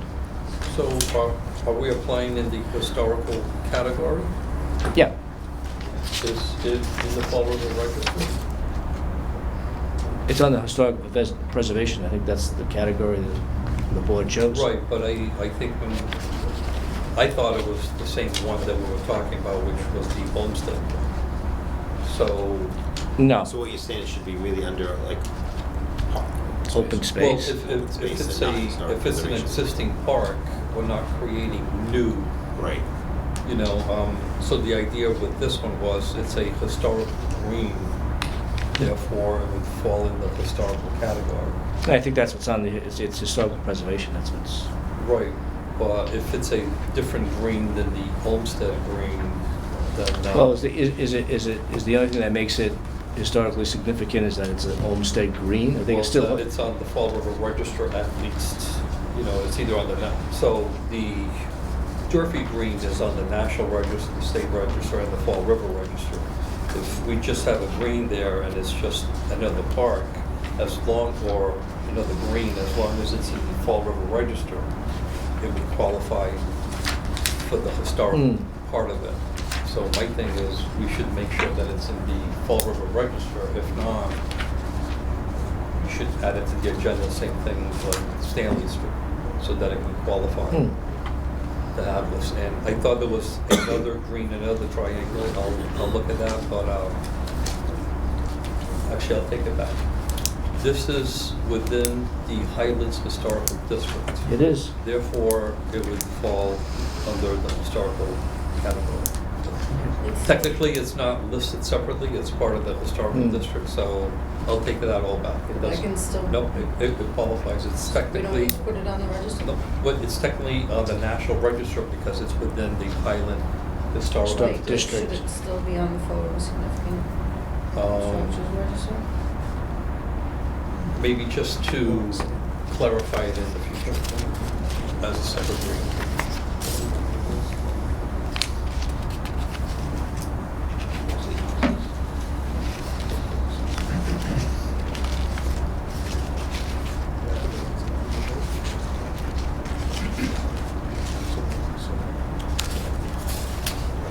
Dave, is this picture a sample of Texera's work? And is it anywhere in the city? Well, I've seen his work because I've been over to the shop. So I think that's just a picture we picked out because he didn't have anything like that, but he does do all this work. Prototype of what? Yeah, it'll be just like that. It'll have little circles in there, and then there'll be a gate at the back so we can get in there and maintain it near the flagpole. Because eventually that tree is going to have to come down. There's a tree there that's in pretty bad shape. Yeah. It cracks every year. In fact, we were just talking to the Parks Department. We're probably going to ask them if they can remove that and grind out this before there are pieces that are going to fall soon. So. But there's other trees that have been planted there. I think the Preservation Society planted 4 new trees there. So.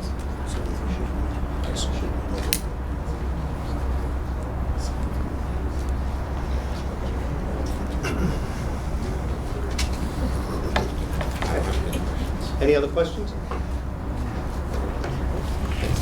Thank you. Thank you. Appreciate it. Next item is Niagara Neighborhood Bike Path Study.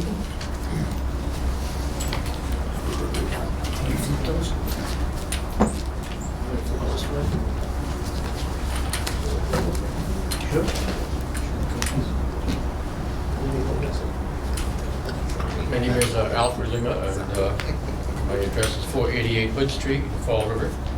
I'm here representing the Niagara Neighborhood Association. You're the one talking for us. Could you state your name, please, for the record? Helen Rigo. Thank you.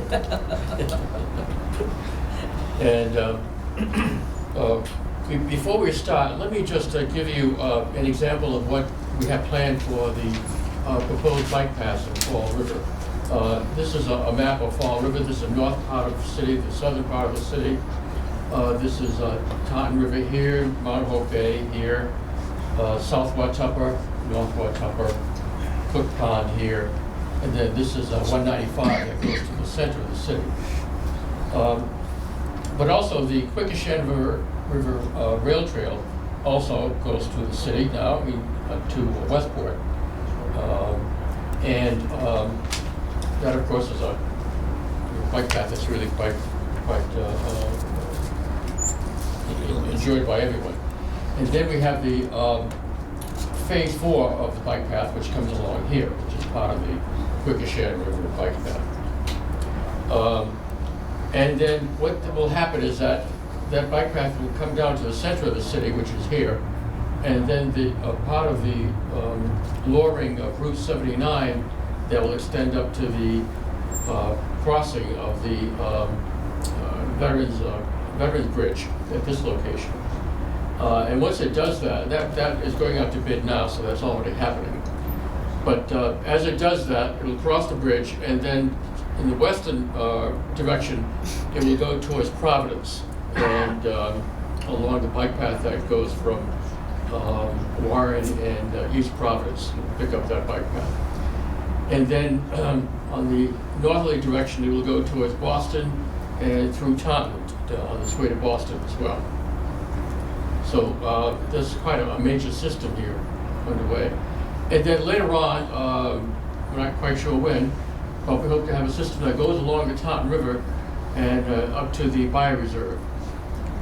And then also last year, the Community Preservation Committee approved a planning and engineering study that would go from the Heritage State Park all the way down the Old Colony rail line that went all the way down to Tiverton, and then ultimately will extend down to Newport. And that will be a major, really major addition to the plan, bike plan of the city. I should mention that in this map, the blue lines are actually lines that are separate from vehicular traffic. That the red lines actually are more vehicular pedestrian together. So, and then we have a 3-mile extension along Cook Pond, going along Cook Pond, and that would connect to the Mount Hope Bay Greenway at this location here. And then it would also extend down to the Bleachery Ponds area at this location. But today we want to talk about the extension that would go from the Quequechan River Rail Trail southern into the southern part of the city. The Quequechan River Rail Trail is really on the northern part of Route 195 and is kind of divorced from the southern part of the city. One thing I should mention too is that the one thing about bike paths, as we've shown them here, is that they really do open up the riverways to the city. We'll get a much better perspective on the Taunton River through the northern part of the Taunton River Greenway, and then the Mount Hope Bay Greenway will have it opening into the Mount Hope Bay as well, and then same with Cook Pond and South Watupper. So it really will open up areas that we really don't have that much, perspective on right now. And so this is the plan for the Niagara Neighborhood part of the, let's see if I have the right place here.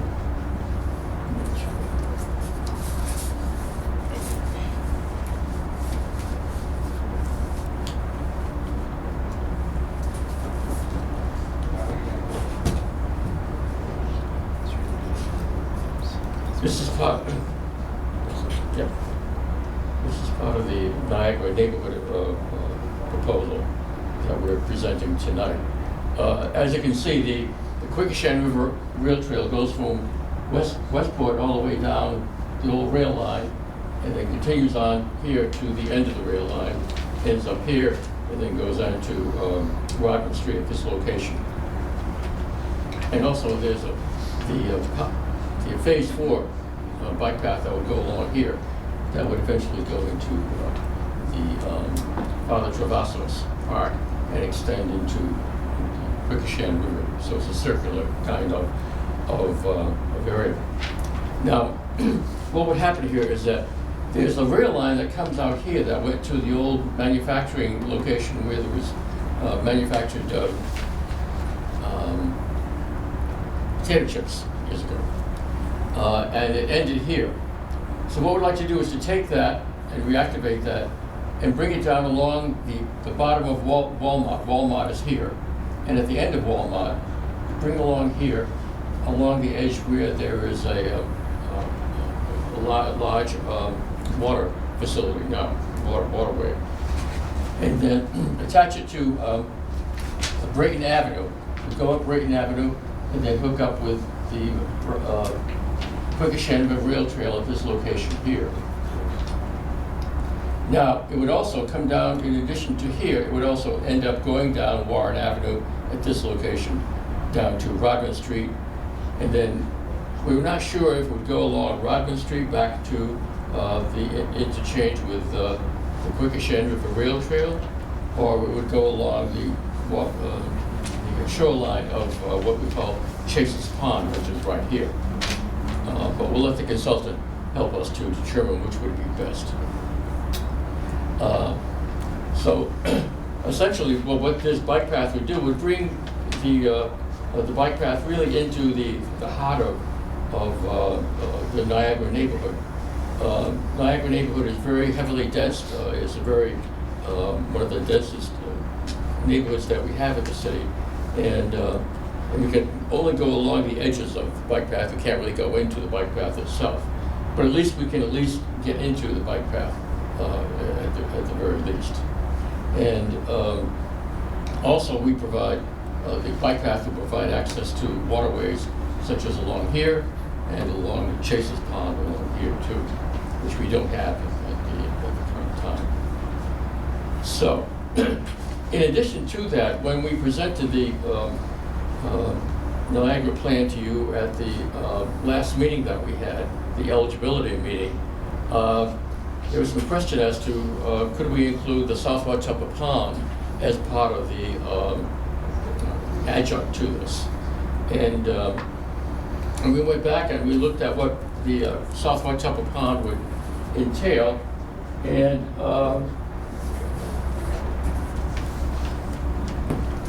this is South Watuppa Pond here. This is the Niagara area here.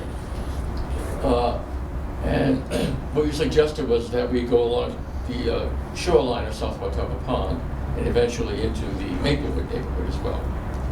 So again, this is the old the Quequechan River Rail Trail that comes up and goes along the thing, and the second Phase 4 plan that comes along here. Now, what it does is that at the intersection of Brayton Avenue and the Quequechan River Rail Trail, there'd be another rail line that would come down along the shoreline of South Watuppa Pond, cross here, come down here. Now, we're not quite sure what will happen here. It will depend on what the consultants recommend. We'd like to see it come down here and maybe through here and into here. But for now, we just have it coming down here, down Jefferson Street Extension, and then coming across Route 24 and into the Maplewood area on Jefferson Street. Now, whether it goes along Jefferson Street or Stevens Street or come along this area here, we don't really know yet. We'll have the consultant really help us to define where it should go. Now, back in 2005, the state reps recommended to the Department of Transportation that why don't we take the phase 1 of Quikasham River Rail Trail and just bring it down to Dames Beach, which is right at this location. So that plan was never implemented, but still it provided a good basis for what we want to do at this location. And also, part of the problem with the Maplewood neighborhood as well as with the Niagara neighborhood is that when I was growing up anyway, both Maplewood and Niagara were fairly not that heavily developed, but since that time they've been heavily developed. And there's really no additional recreational facilities that have been placed on either of these two neighborhoods. So basically, Route 24 basically cuts off Maplewood from South Watepa Pond. So what we want to do is basically open it up through bike path so that people can actually go along South Watepa Pond and down here and really enjoy the pond, which they can't do at the moment. And also provide some additional park-like facilities, maybe a small park along here. We're not quite sure where that would happen. We would have to work with the environmental agencies related to the pond situation, and also there's a very high cliff along Dickinson Street, and we have to work with the Atlanta School and with the industries in the area as well. So it'll take quite a bit of work to basically get where we want to go, but I think the basic proposal is essentially where we want to be. Now, when we submitted the plan for the Niagara neighborhood, we basically said that we estimated $50,000 to do all of the project.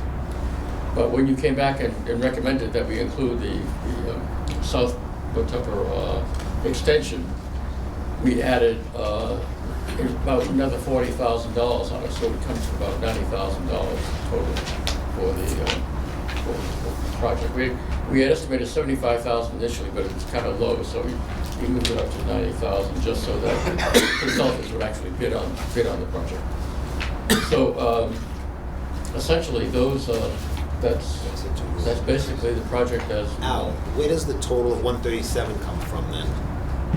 137? Yeah. 137,500 is the CPA request. Yeah. Now,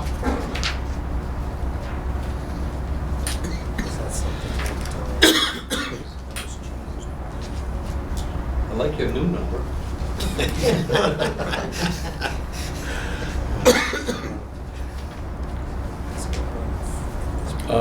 I'm not sure where that came from. So the new number is 90,000? Actually, the amount would be 90,000. Okay, great, thank you. That's a good mistake. That changes my vote. Yeah, sure. Is there the way you're saying that the trails would go?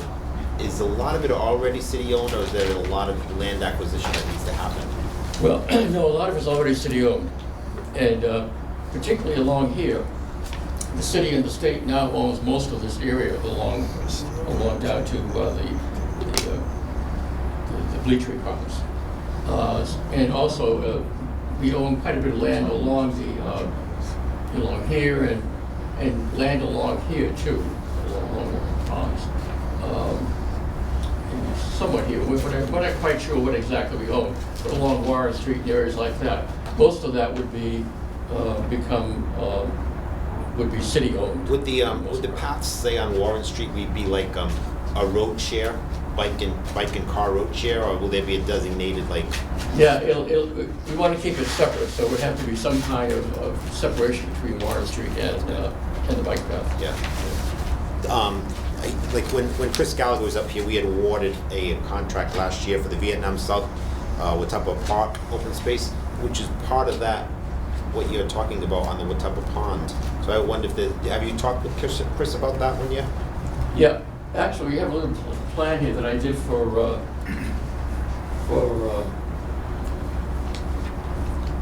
Great job on the maps, Al.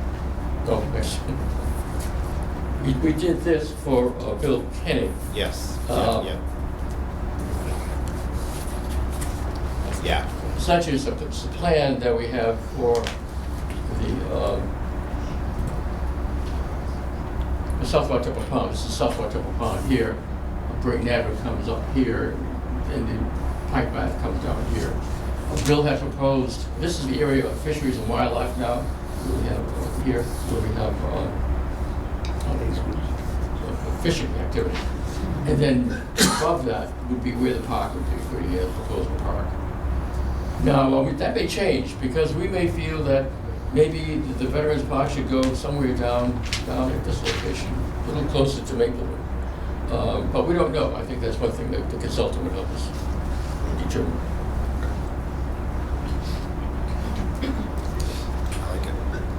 I would hope that they try and, I'm sure you know best, Brian, I bike ride a lot too, and I hate when you have to share the road with the cars.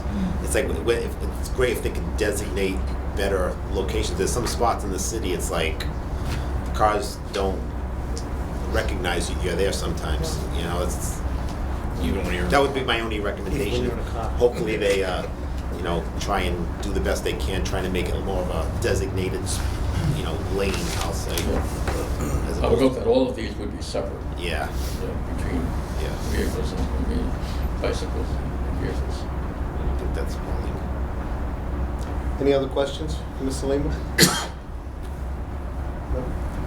Very good, thank you.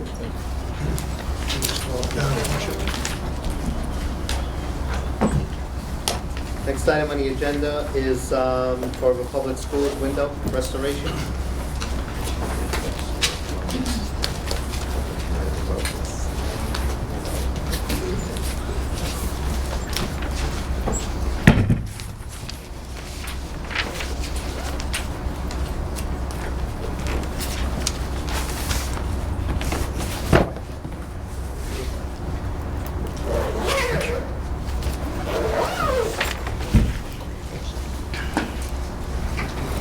Tim McCluskey, Fall River Public Schools.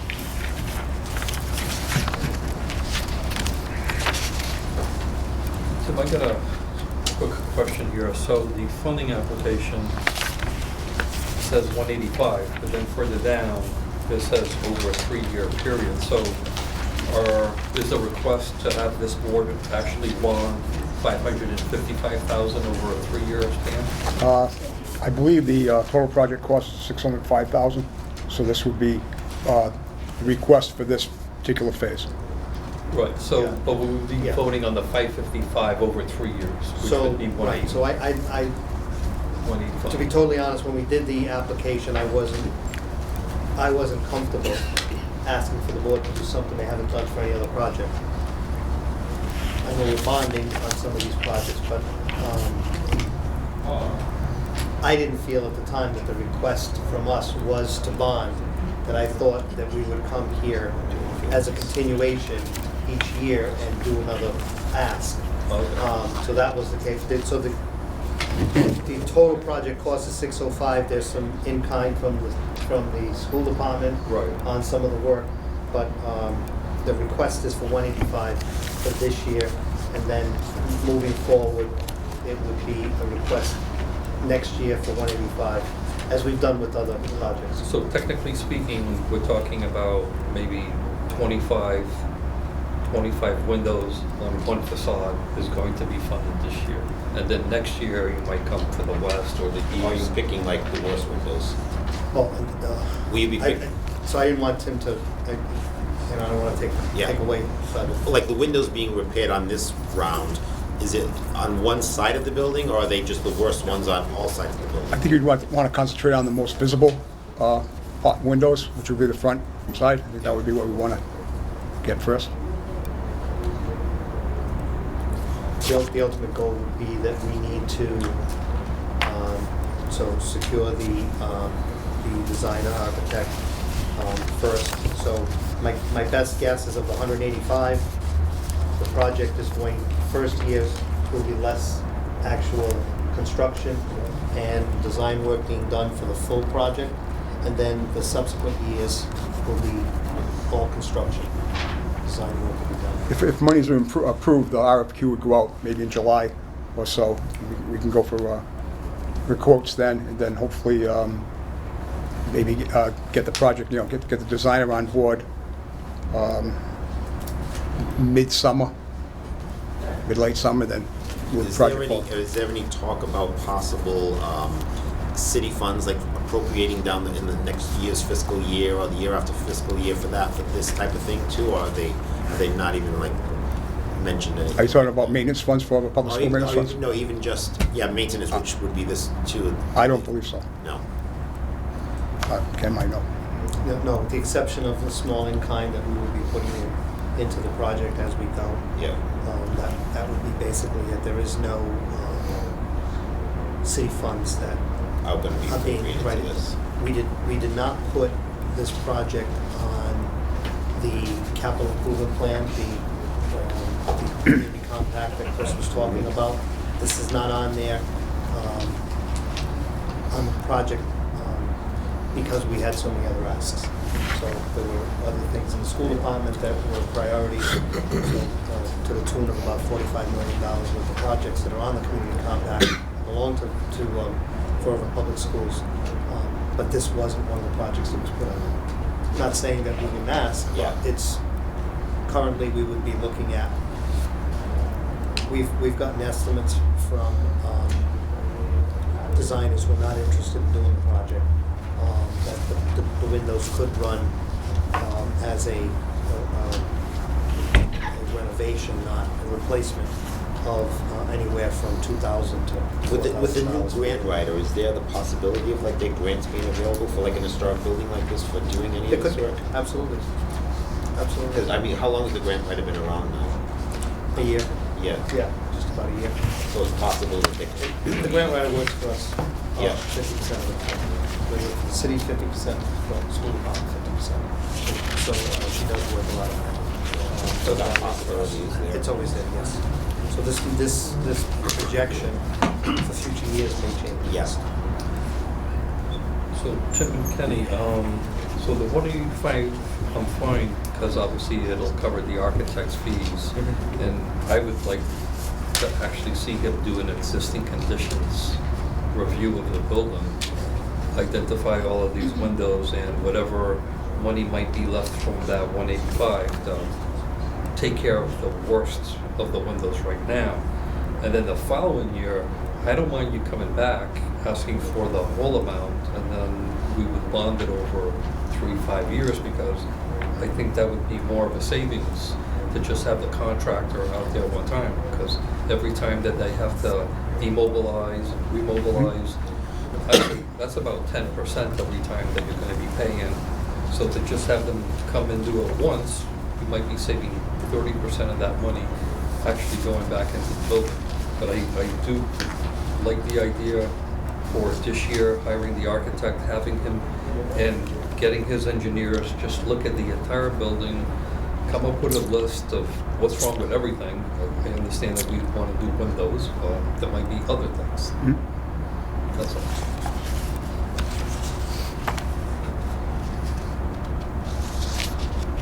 Any other questions for Mr. McCluskey? Can you give us a quick update on the handicap and roof replacement work from Yes. his application? Sure.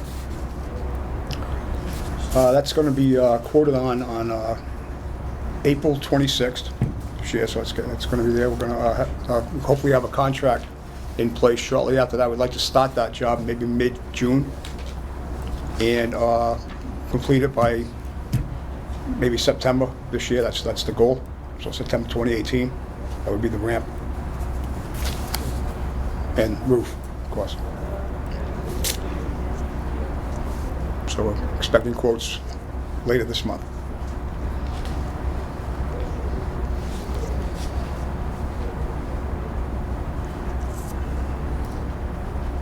Any other questions? Very good, thanks.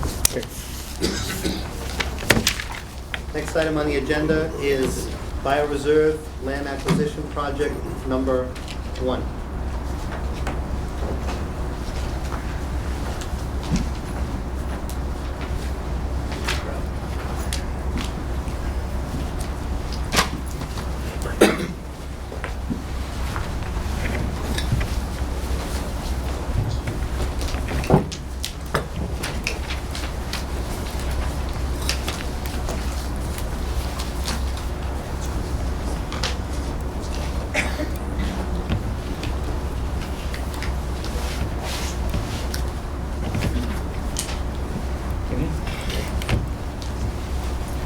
Good evening. Gentlemen, state your names for the record.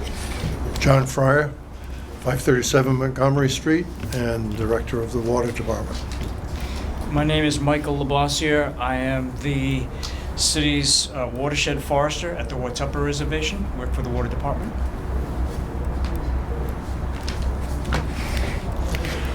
It's kind of interesting this evening, if I could say so, that we're here actually as advocates of more open space and public access.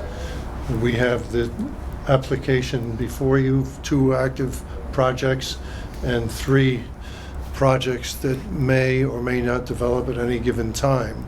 And it has been proposed that we do this as a package so that when the projects present themselves, the 3 extra projects present themselves, we will be prepared to avail of ourselves of that opportunity. That's basically it, and we would like to give you a brief summary, real brief, as to what we've done so far with this project that you've supported, the acquisition of the Joseph property off Proprietor's Way in the bioreserve area. So I'd like to ask Mike to do that. Well, first of all, thank you again for acknowledging these properties. These projects are eligible for funding, so I thank you for that. So what I want to do very quickly is go to the map, and just to orient you, this is the North Watuppa Pond. This is the east section of the city of Fall River. This is the corporate boundary of the city of Fall River. The green shades, these numerous green shades, some are striped, some are solid colors, represents the Southeastern Massachusetts Bioreserve. When the Bioreserve was established in 2002, it was established just under 14,000 acres. In the ensuing 15 years, the bioreserve has grown to almost 16,000 acres, with additions coming, a few in the southern section in Fall River, and a number of them in Freetown. This is Freetown, and actually one of the newer ones is in Lakeville. So the width and breadth and extent of this protected area continues to grow. You can see it extends into Dartmouth, and this is Westport here, and the individual communities are also, in a sense, enlarging the bioreserve by doing land conservation in their own communities. So that's the setup. That's the Watuppa Reservation headquarters is on Blossom Road. This is Blossom Road. The city's portion of the ownership, which is almost 7,000 acres, surrounds the North Watuppa Pond, which is here, and the Copacut Reservoir, which is here. Last funding cycle, we had a property which we called the Joseph property. The true name of it is the Hoggs Rock Lot, which comes right off the deed, and it's named after a rock. I mean, this is what we're dealing with in these archaic deeds. But it's a property located off what's called East Line Trail. It was a small 5-acre. It is a small 5-acre property.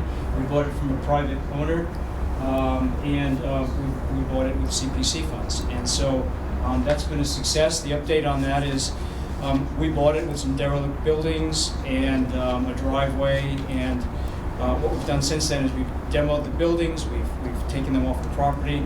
We've restored the lands that were in a somewhat developed state, and we've basically fussied it up a little bit. We've naturalized it. We've moved some rocks and stumps and vegetation, and to really naturalize it, to make it look like the natural land that it used to be. So that's been a real success.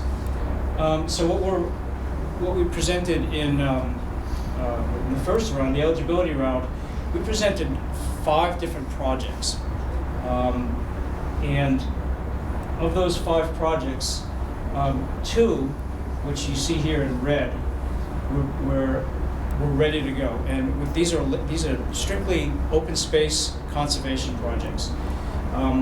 This property here, I'll just designate as the Damaris property because that's the owner who we're buying it from. It's 16 acres, and the property down here, this is Indian Town Road, this is Yellow Hill Road. This is 36 acres, part of what was the Costamello farm. So your packets have a lot of detail. I don't want to belabor things, but basically, both of these parcels each of these was considered a separate project in the eligibility round. There were a number of other projects which don't appear on this map, but are on the map on the other side of this poster. Those 3 projects are not ready for prime time. They're not fully developed. We don't have willing owners. We don't have them under agreement. These 2 properties are under agreement, and they both. So that's why we separated this out as joint project number 1. So just at a glance, these 2 parcels, they both have been identified on former and current open space plans for the city. They're identified on the master plan. The Bioreserve partners have identified them as being critical lands for the continued protection of wildlife and a lot of other conservation values. I don't know if there might be specific questions relating to these parcels. Well, one thing I'd like to say, you did a phenomenal job filling out the funding application. So good. Appreciate that. Totally, I mean, every question thoroughly answered. I love it. Appreciate it. Good job. It's not hard to do when, in fact, these parcels, each one is unique, but also uniquely fulfills so many goals that we have in the city for open space. For example, public access, that's one of the principal goals. And both of these will provide 100% access for all kinds of recreation. I anticipate we will, once they're given some appropriate study, I anticipate they will plug into the trail network that exists on all the lands which are open. In fact, all the lands from Blossom Road to the east, all of these lands are open to the public. There's over 10,000 acres of land open to the public. So these will be incorporated in that vast network of trails. Both of these will also be likely open for hunting, which, again, all of the land east of Blossom Road is open for hunting. The other unique thing about these 2 parcels, when the trustees of reservations became a partner, a Bioreserve partner in 2002, they really helped the city. In a sense, they were the third partner between the city and the state that really helped to catalyze the Bioreserve partnership and helped us to protect so much more land. The property in pink is the trustees. These 2 parcels bookend and complement their 500-acre holding that they own. And so they're very excited about our potential acquisition of these 2 parcels. And in fact, it's necessary as we purchase these parcels for an organization to hold a conservation restriction. And they have agreed to hold that conservation restriction. It's not a small matter. When the city or any entity buys property and makes a commitment to do perpetual land conservation, which will last generations beyond us in this room, it's important to have a third party hold a conservation restriction to hold that ownership accountable for the conservation values that it's supposed to be protecting, and to ensure that it stays undeveloped and in its pristine condition. So the trustees will have the responsibility of holding that restriction and enforcing that restriction. So should things come along to jeopardize the conservation values that we're trying to protect, the trustees will have that responsibility to ensure that that doesn't happen. So I'm very excited that the trustees have agreed to do this because it's not something they do often, and especially at this time in their lifespan, if you will. They see the uniqueness of these two parcels. They see how it connects. The trustees over the years has done a great amount of environmental education, and that's one of the highlights of the bioreserve as well, being available to be an educational resource. So the trustees have agreed to hold the conservation restriction. There's a cost involved in that. So you'll notice on the funding numbers, we're applying for funds to acquire the properties, but there's a significant amount of money that the water department is going to provide for like-kind elements, such as the appraisals, which we've already done, for the drafting of the legal document, the conservation restriction, for an endowment, which will undoubtedly need to be put aside, that the trustees will have in an escrow to be able to go forward and monitor and enforce the conservation restriction. I didn't mention, but there's an annual monitoring that gets done. So it's really at a very high and professional level that gets done. So the numbers are what they are. The agreements that we have, these are private owners. The agreements are good till the end of June. The owners have been very generous in giving us time. That's the one thing we really needed. These are valuable properties. To protect these properties the owners these are families. We're not really dealing with realtors. We have the unusual benefit of being able to deal with folks who either grew up in Fall River, their family was in Fall River, and they have a desire to do this. These are valuable properties. So we're buying them at or below market rates, and they will be valuable additions to the buyers. So, Mike, are they buildable lots? If this wasn't to happen, if there's a we weren't- build-out scenario of 19 houses. So, all things considered, it's a great preemptive victory for the bioreserve to be able to not only avoid that additional development and impact on the infrastructure. It makes sense from the standpoint of cost of services, and in an area that doesn't really have much for services out there, that becomes another benefit. So yeah, they are developable. I don't have any figures in terms of to break it down in terms of wetland and upland, except that the parcel here is entirely upland, and that makes it a really, so as you look at the numbers and the acreages, it seems like more, but it's actually an 100% upland parcel. And what makes the Costamello property more interesting, it's not as developable, it doesn't have as much road frontage, but what it does have going for it is some quality wetland that actually translates to be very good habitat. It also is adjacent to other city land the Conservation Commission acquired in 2000, so that makes it nice for us. Between the Conservation Commission and the private land that we seek to purchase is the primary conduit and electric service that brings our secondary water supply, the Copacut Reservoir, into the Watuppa watershed. So it's not part of this project, but it runs along this project. So it's, from an infrastructure standpoint, it's wise for us to be in control of that property. There are 2 abandoned fields. This is an old farm. In fact, we're not buying the farmhouse, but the farmhouse is right on Yellow Hill Road. The fields are late grass, early successional forest habitat. It's a real rare habitat for the bioreserve. The bioreserve, ironically, is a lot of mature forest, like too much mature forest. What we actually need out there is more age class distribution so that a diversity of vegetation will bring a diversity of wildlife.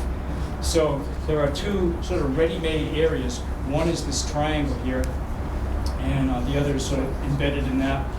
Protecting this property brings the bioreserve protection all the way down to the dotted line, and it just kind of seals that out. So and really, as a focus and as an initiative, it's fortunate that these two are still available, and we really help close with Port Gaps.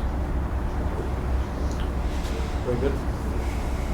Yes, Mr. Douglas. Michael, so basically the total funding on here is basically for the purchase of the property. That's all of that amount is for. Yes, the ask of the 750. Right, and the reason I ask is because item number 4, how does the community benefit from this project? On here it indicates that these parcels are intended to be used for recreation and environmental education, as well as promotion of biodiversity and obviously protection of the watershed. Yes.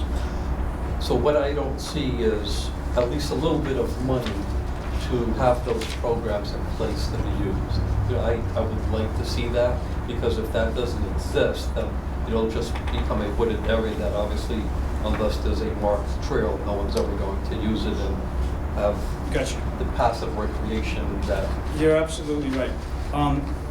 You know, when I started teeing this up at the beginning of this talk,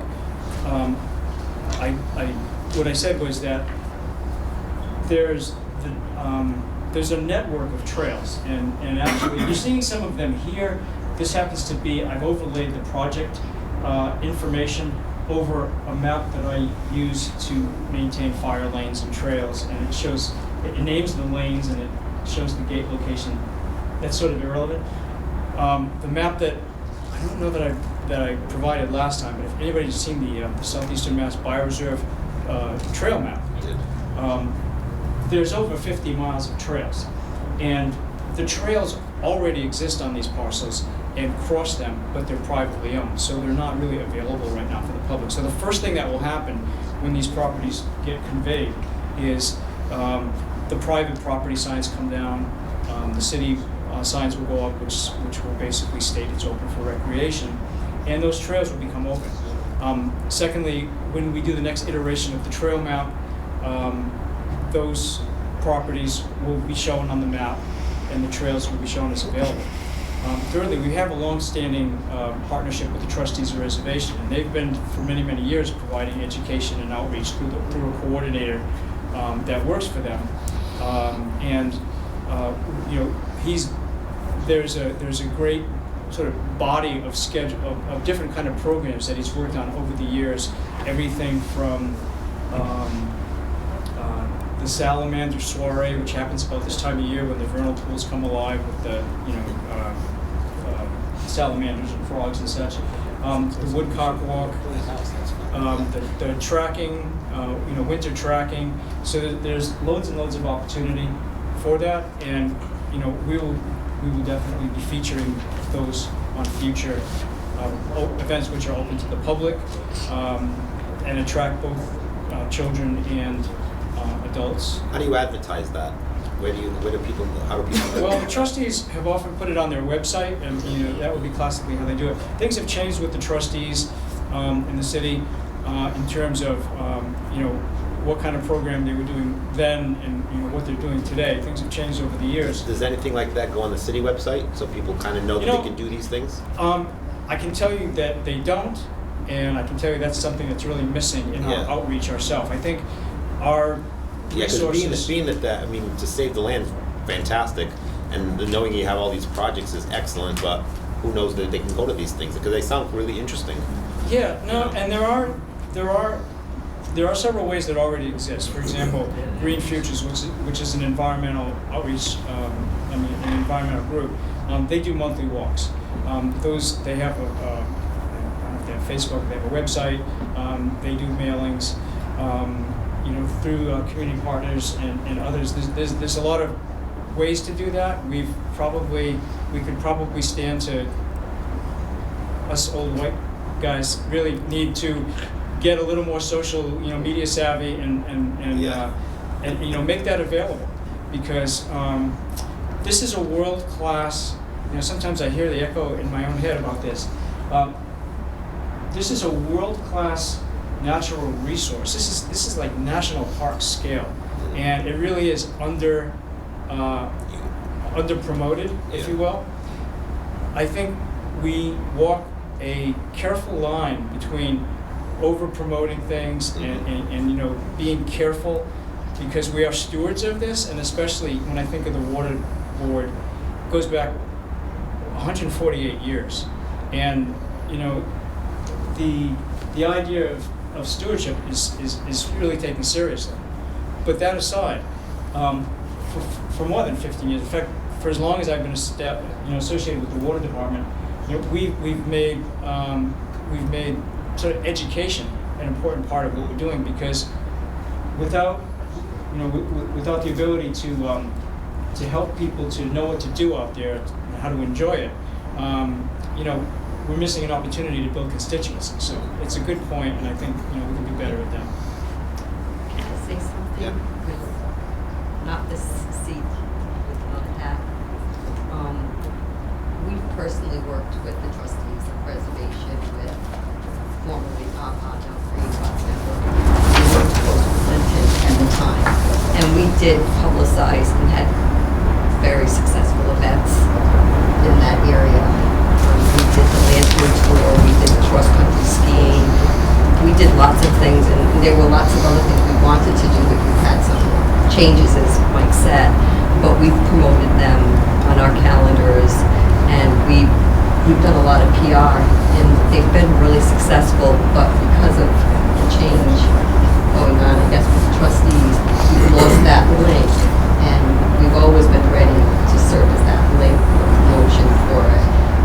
But the events that we did work with them, they were really successful. People did go, and they enjoyed them, so. When we opened up, I worked for the trustees for a number of years, and when we opened up Copaco Woods, after the first year, we did visitor survey, and we found out that not only did people respond from the city, but we had 28 other cities and towns across the state and even out of state that were drawn. And it was unique that the trustees at the time, a group like the trustees has the horsepower and the sort of the media coverage to be able to draw like that. But I'm very interested in seeing the folks in Fall River travel the 10 minutes and come out here and get to know just what we have as a resource. Well, part of the problem is you have to go into Westport or Dartmouth to get there. I'll give you even a bigger problem.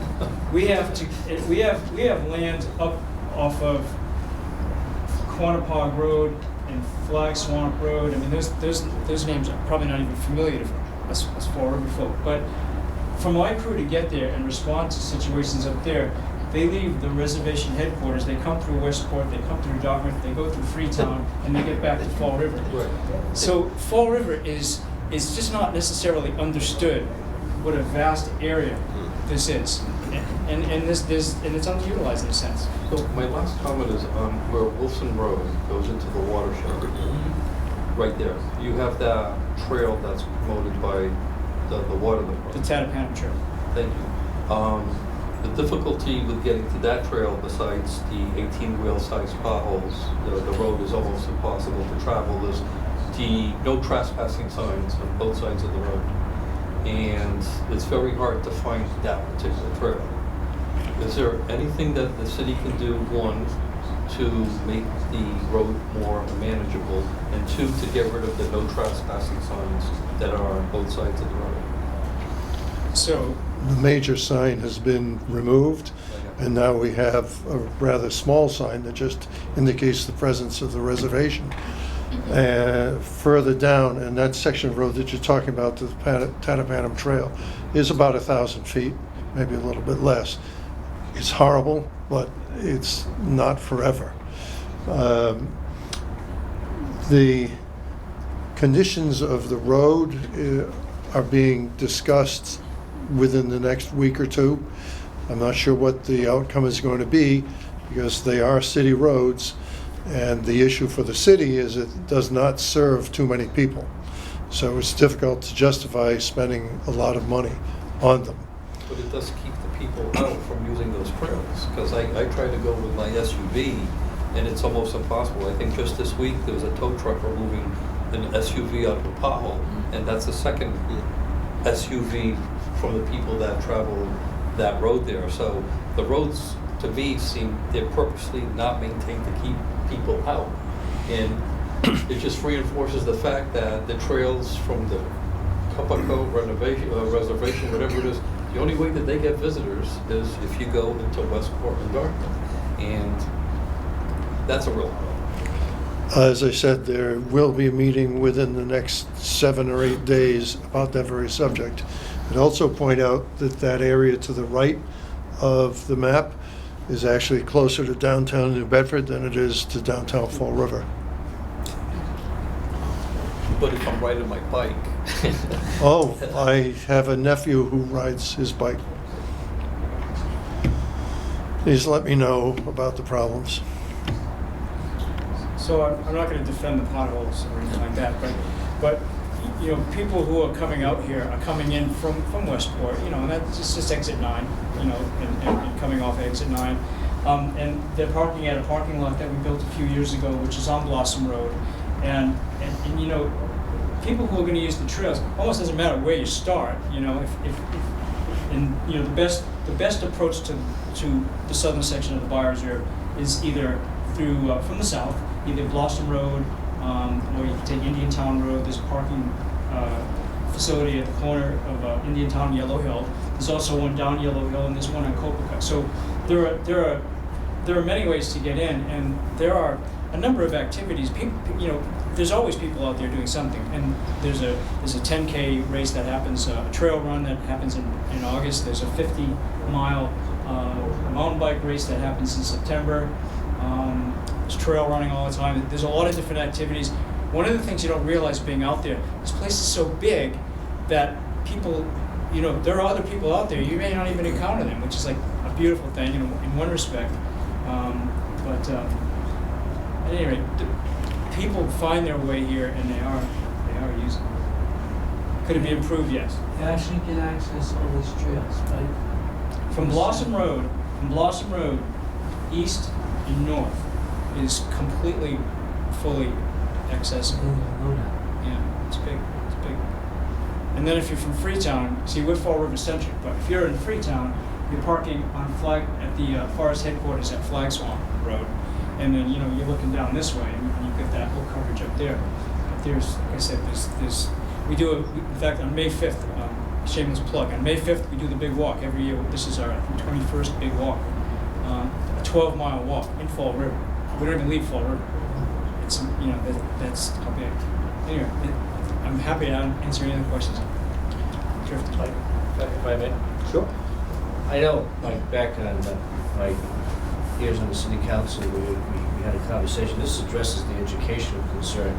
You know, one of the ideas has been, and I'm not sure I've heard this come up again recently, having an educational and conference center up there. And I know this was talked about, you know, years ago, a lodge type of facility up there that would be open to the public, school children, businesses, drive people up there. You know, this is just one of the, probably next to the waterfront, one of the larger unutilized resources in this city. I don't think, and Mike and I had this conversation years ago, people realize just what's available up there. This is like being up north. If somebody just dropped you in the middle of the reation, you'd think you were up in New Hampshire or Vermont. It's that beautiful up there. But we've done and through no fault of, you know, Mike's department, we've done a very poor job as a city driving people up there and making the facility user-friendly. And, you know, whether it's roads or those infrastructural improvements will help get people up there. Some amenities up there will help get people up there. One of those things that I think would be at some point of real value would be an educational and conference center up there that can be utilized by everybody. Yeah.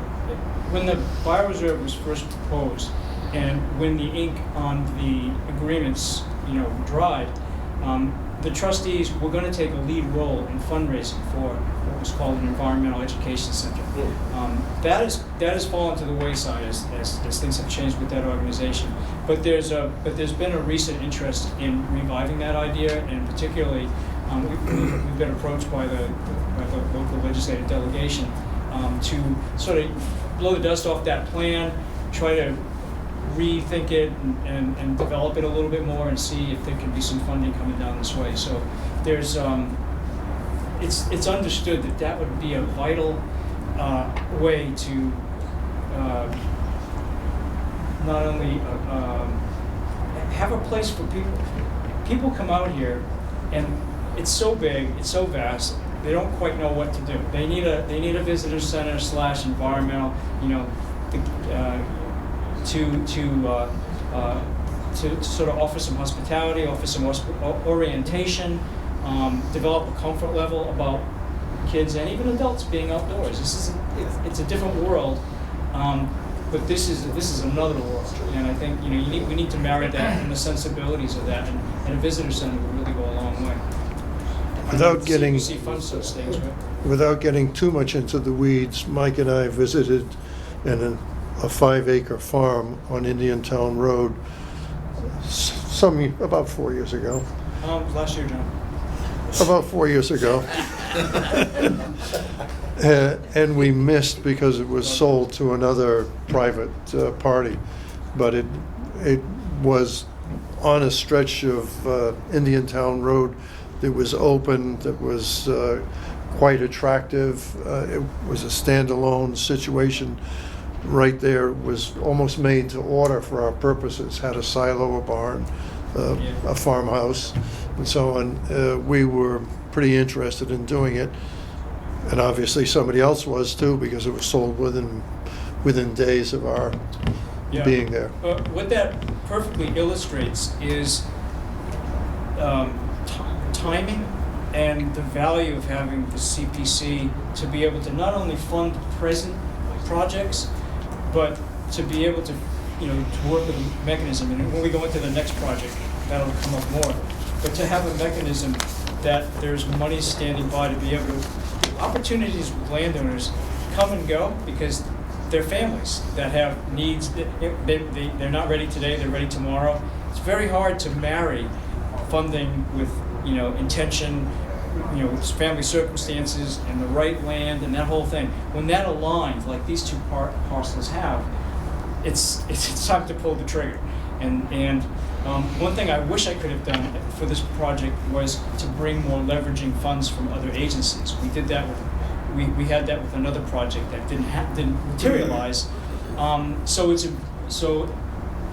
I'm hoping as we get into the next series that we're going to talk about, that it's a little bit of a chicken and egg. We're here today for the chicken, but if we get the egg first, we'll come back and revisit the chicken. So, that's the key, and that's why I think the Community Preservation Act has been so successful all across the state. It helps to bridge the time and the circumstance gap, and so I appreciate your consideration for funding this. If no one has any other questions on this part, we can just run right into the second one while you're up there. Okay. If you'd like, that would be great. So, this is like the great presto changeover. Same map, same shading, bioreserve, outline, 16,000 acres, city of Florida boundary. You remember the two parcels I just showed you were sort of in here, 1 and 2. These were 3 other projects, and they were, each one has a sort of a different focus and a different configuration. The first one, and really, in a lot of ways, the most important one to us, is the protection of the last 2 remaining North Watuppa Pond shoreline parcels. It's a primary drinking water supply. It's been mentioned earlier. It's a pristine body of water. Any community would wish to have such a water source, but to have it in your own community, like New Bedford's got a great water source, but it's up in Lakeville and Middleborough. This is in our own community, and we have total control over what goes into it and protecting the watershed. So, not to belabor it, there are only 2 parcels left, of which that are privately owned at our shoreline. So we want to, either through a conservation restriction or an outright fee purchase, depends how it works out. We're in annual communication with both owners. Both owners are friendly and interested, but not ready, so we continue to cultivate that relationship. So those are those 2. I think it's called the North Watuppa, actually, if you don't mind. It's called the North Watuppa Pond Shoreline Protection Project, something like that. So that's not ready. Could be ready next month. I mean, things could happen. The second part of focus is property off East Line Trail. East Line Trail was built by the Civilian Conservation Corps for the city of Fall River in the 1930s. It was a make-work project, federal project. They did a lot of good work, including building fire roads, planting trees, and they built this fire lane, which was at the edge of the property at that time. It was the eastern edge, and thus it's called East Line Trail. With the bioreserve, protection has been so complete that I kind of call it this donut hole that's left. The donut of the land around it is all protected. Four private parcels remain, and they're unprotected. So we'd like to sow that up. We'd like to acquire those. The Josephek was one of those. That was a 300-acre zone that was left out of the original bioreserve. So since 2002, the state has been very successful buying some properties. The Greater Fall River Land Conservancy owns a couple of properties. The city has taken a property that was tax delinquent. So we're down to, I think that's like 70 or 80 acres out of the original 300. So we're really closing in on it. So we want to finish that. It was like a campaign. We'd like to finish the campaign. All the owners know me ad nauseum. I knock on their door every year. Just when I think I get closer, their kids inherit it. So this is a process that takes some time. That's the East Line Trail properties. And Mike, then are those buildable? Do they have the ability to? Unfortunately, they're zoned R80, and I think there are other ways possibly to crack this nut, and it might be to revisit zoning, but they don't have any road frontage, so really they lack qualifications needed to build, but that doesn't mean they're not threatened, and so for that reason, we really want to pursue that. And then the last set, but I have 5 parcels in here, is a really special and unique part of this area. It is adjacent to the Indian reservation, of which we still have there's still 100 acres owned by the state that's part of an original Indian reservation that was set out in 1706, and it's still occupied. So it's a beautiful 100-acre parcel there. There's also a number of protected parcels around it. It abuts the Watuppa reservation over here. But what makes this cluster of parcels unique is, first of all, they're classified as owner unknown. So actually, we don't have to talk about dealing with an owner. If anything, the owner is the city of Fall River through its tax delinquency status. Sort of owns, but doesn't quite own. And so what we want to do is ensure that those parcels get protected and get the right status so that they're not jeopardized. Just in brief, it's the headwaters of the Bread and Cheese Brook. The Bread and Cheese Brook is a cold water fishery which goes all the way to Buzzards Bay through the east branch of Westport River. It's beautiful, pristine land. It's not old growth. It's land that has been kind of like a lot of the reservation. It's former agricultural land. There's a lot of remnants of stone walls, and it has some very unique, I won't go into it, but very unique historical things related to even Native Americans. So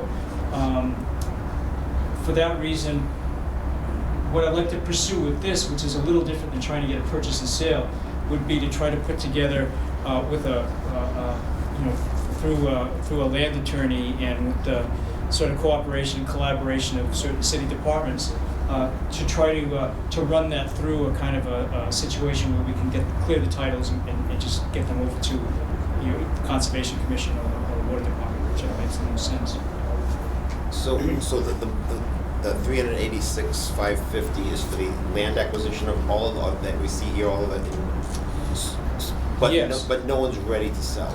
Yeah, so So what will happen? What happens exactly with this funds, and where does it go until they're ready? Well, so the funds, I wouldn't need the funds until we can get to first base with any one of these.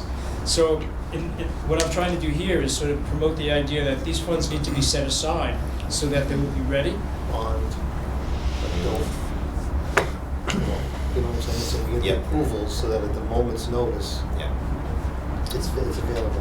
But couldn't you come here for an emergency application? I suppose so. But that's a couple of months, so that's council vote. Council still has to vote on everything we do. That was exactly what we were suggesting not to do.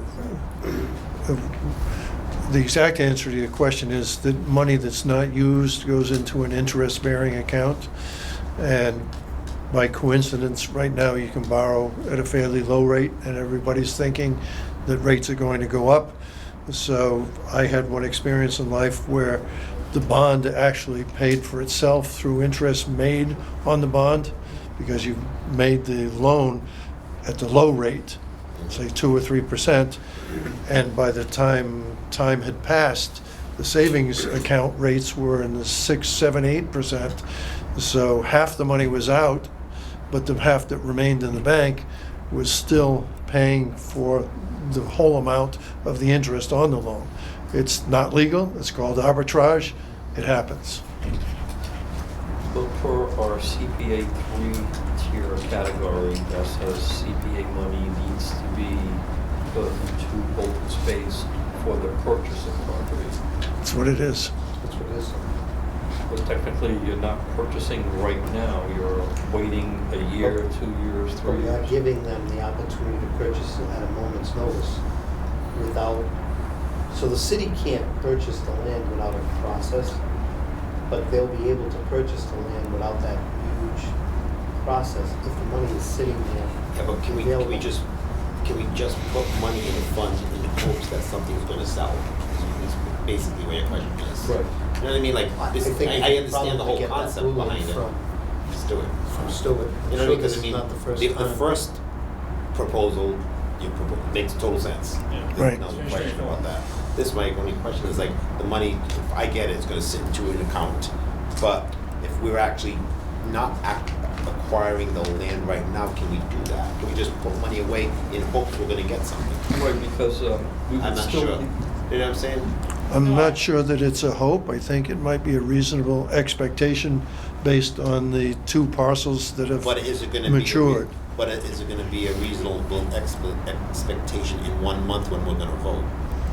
Within a month, certainly not. Right.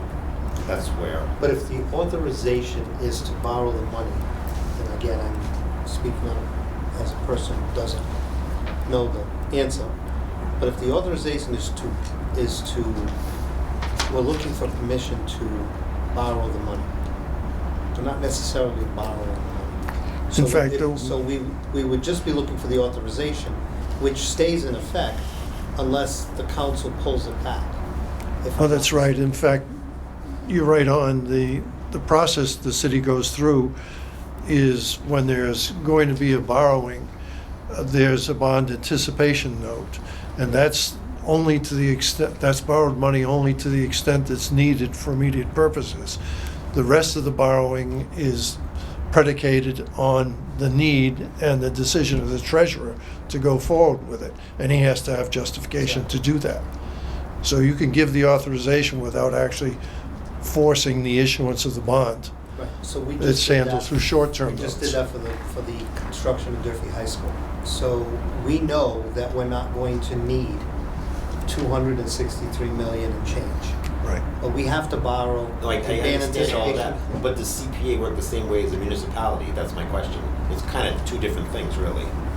I see us carrying. that I money love this always. project. I wish we. But I don't think we I'm hoping actually can take do the it. money. It's like, what I'm saying is, I don't think the bond anticipation note, so that we're asking for the authorization to do it, but we're not doing it until we need it. You can't So take it until you need We can't take it. it until the fulfillment of the need. So, as I said, with the Durfee piece, I need 263 million to satisfy the authorization to build a school. I will never use 263 million.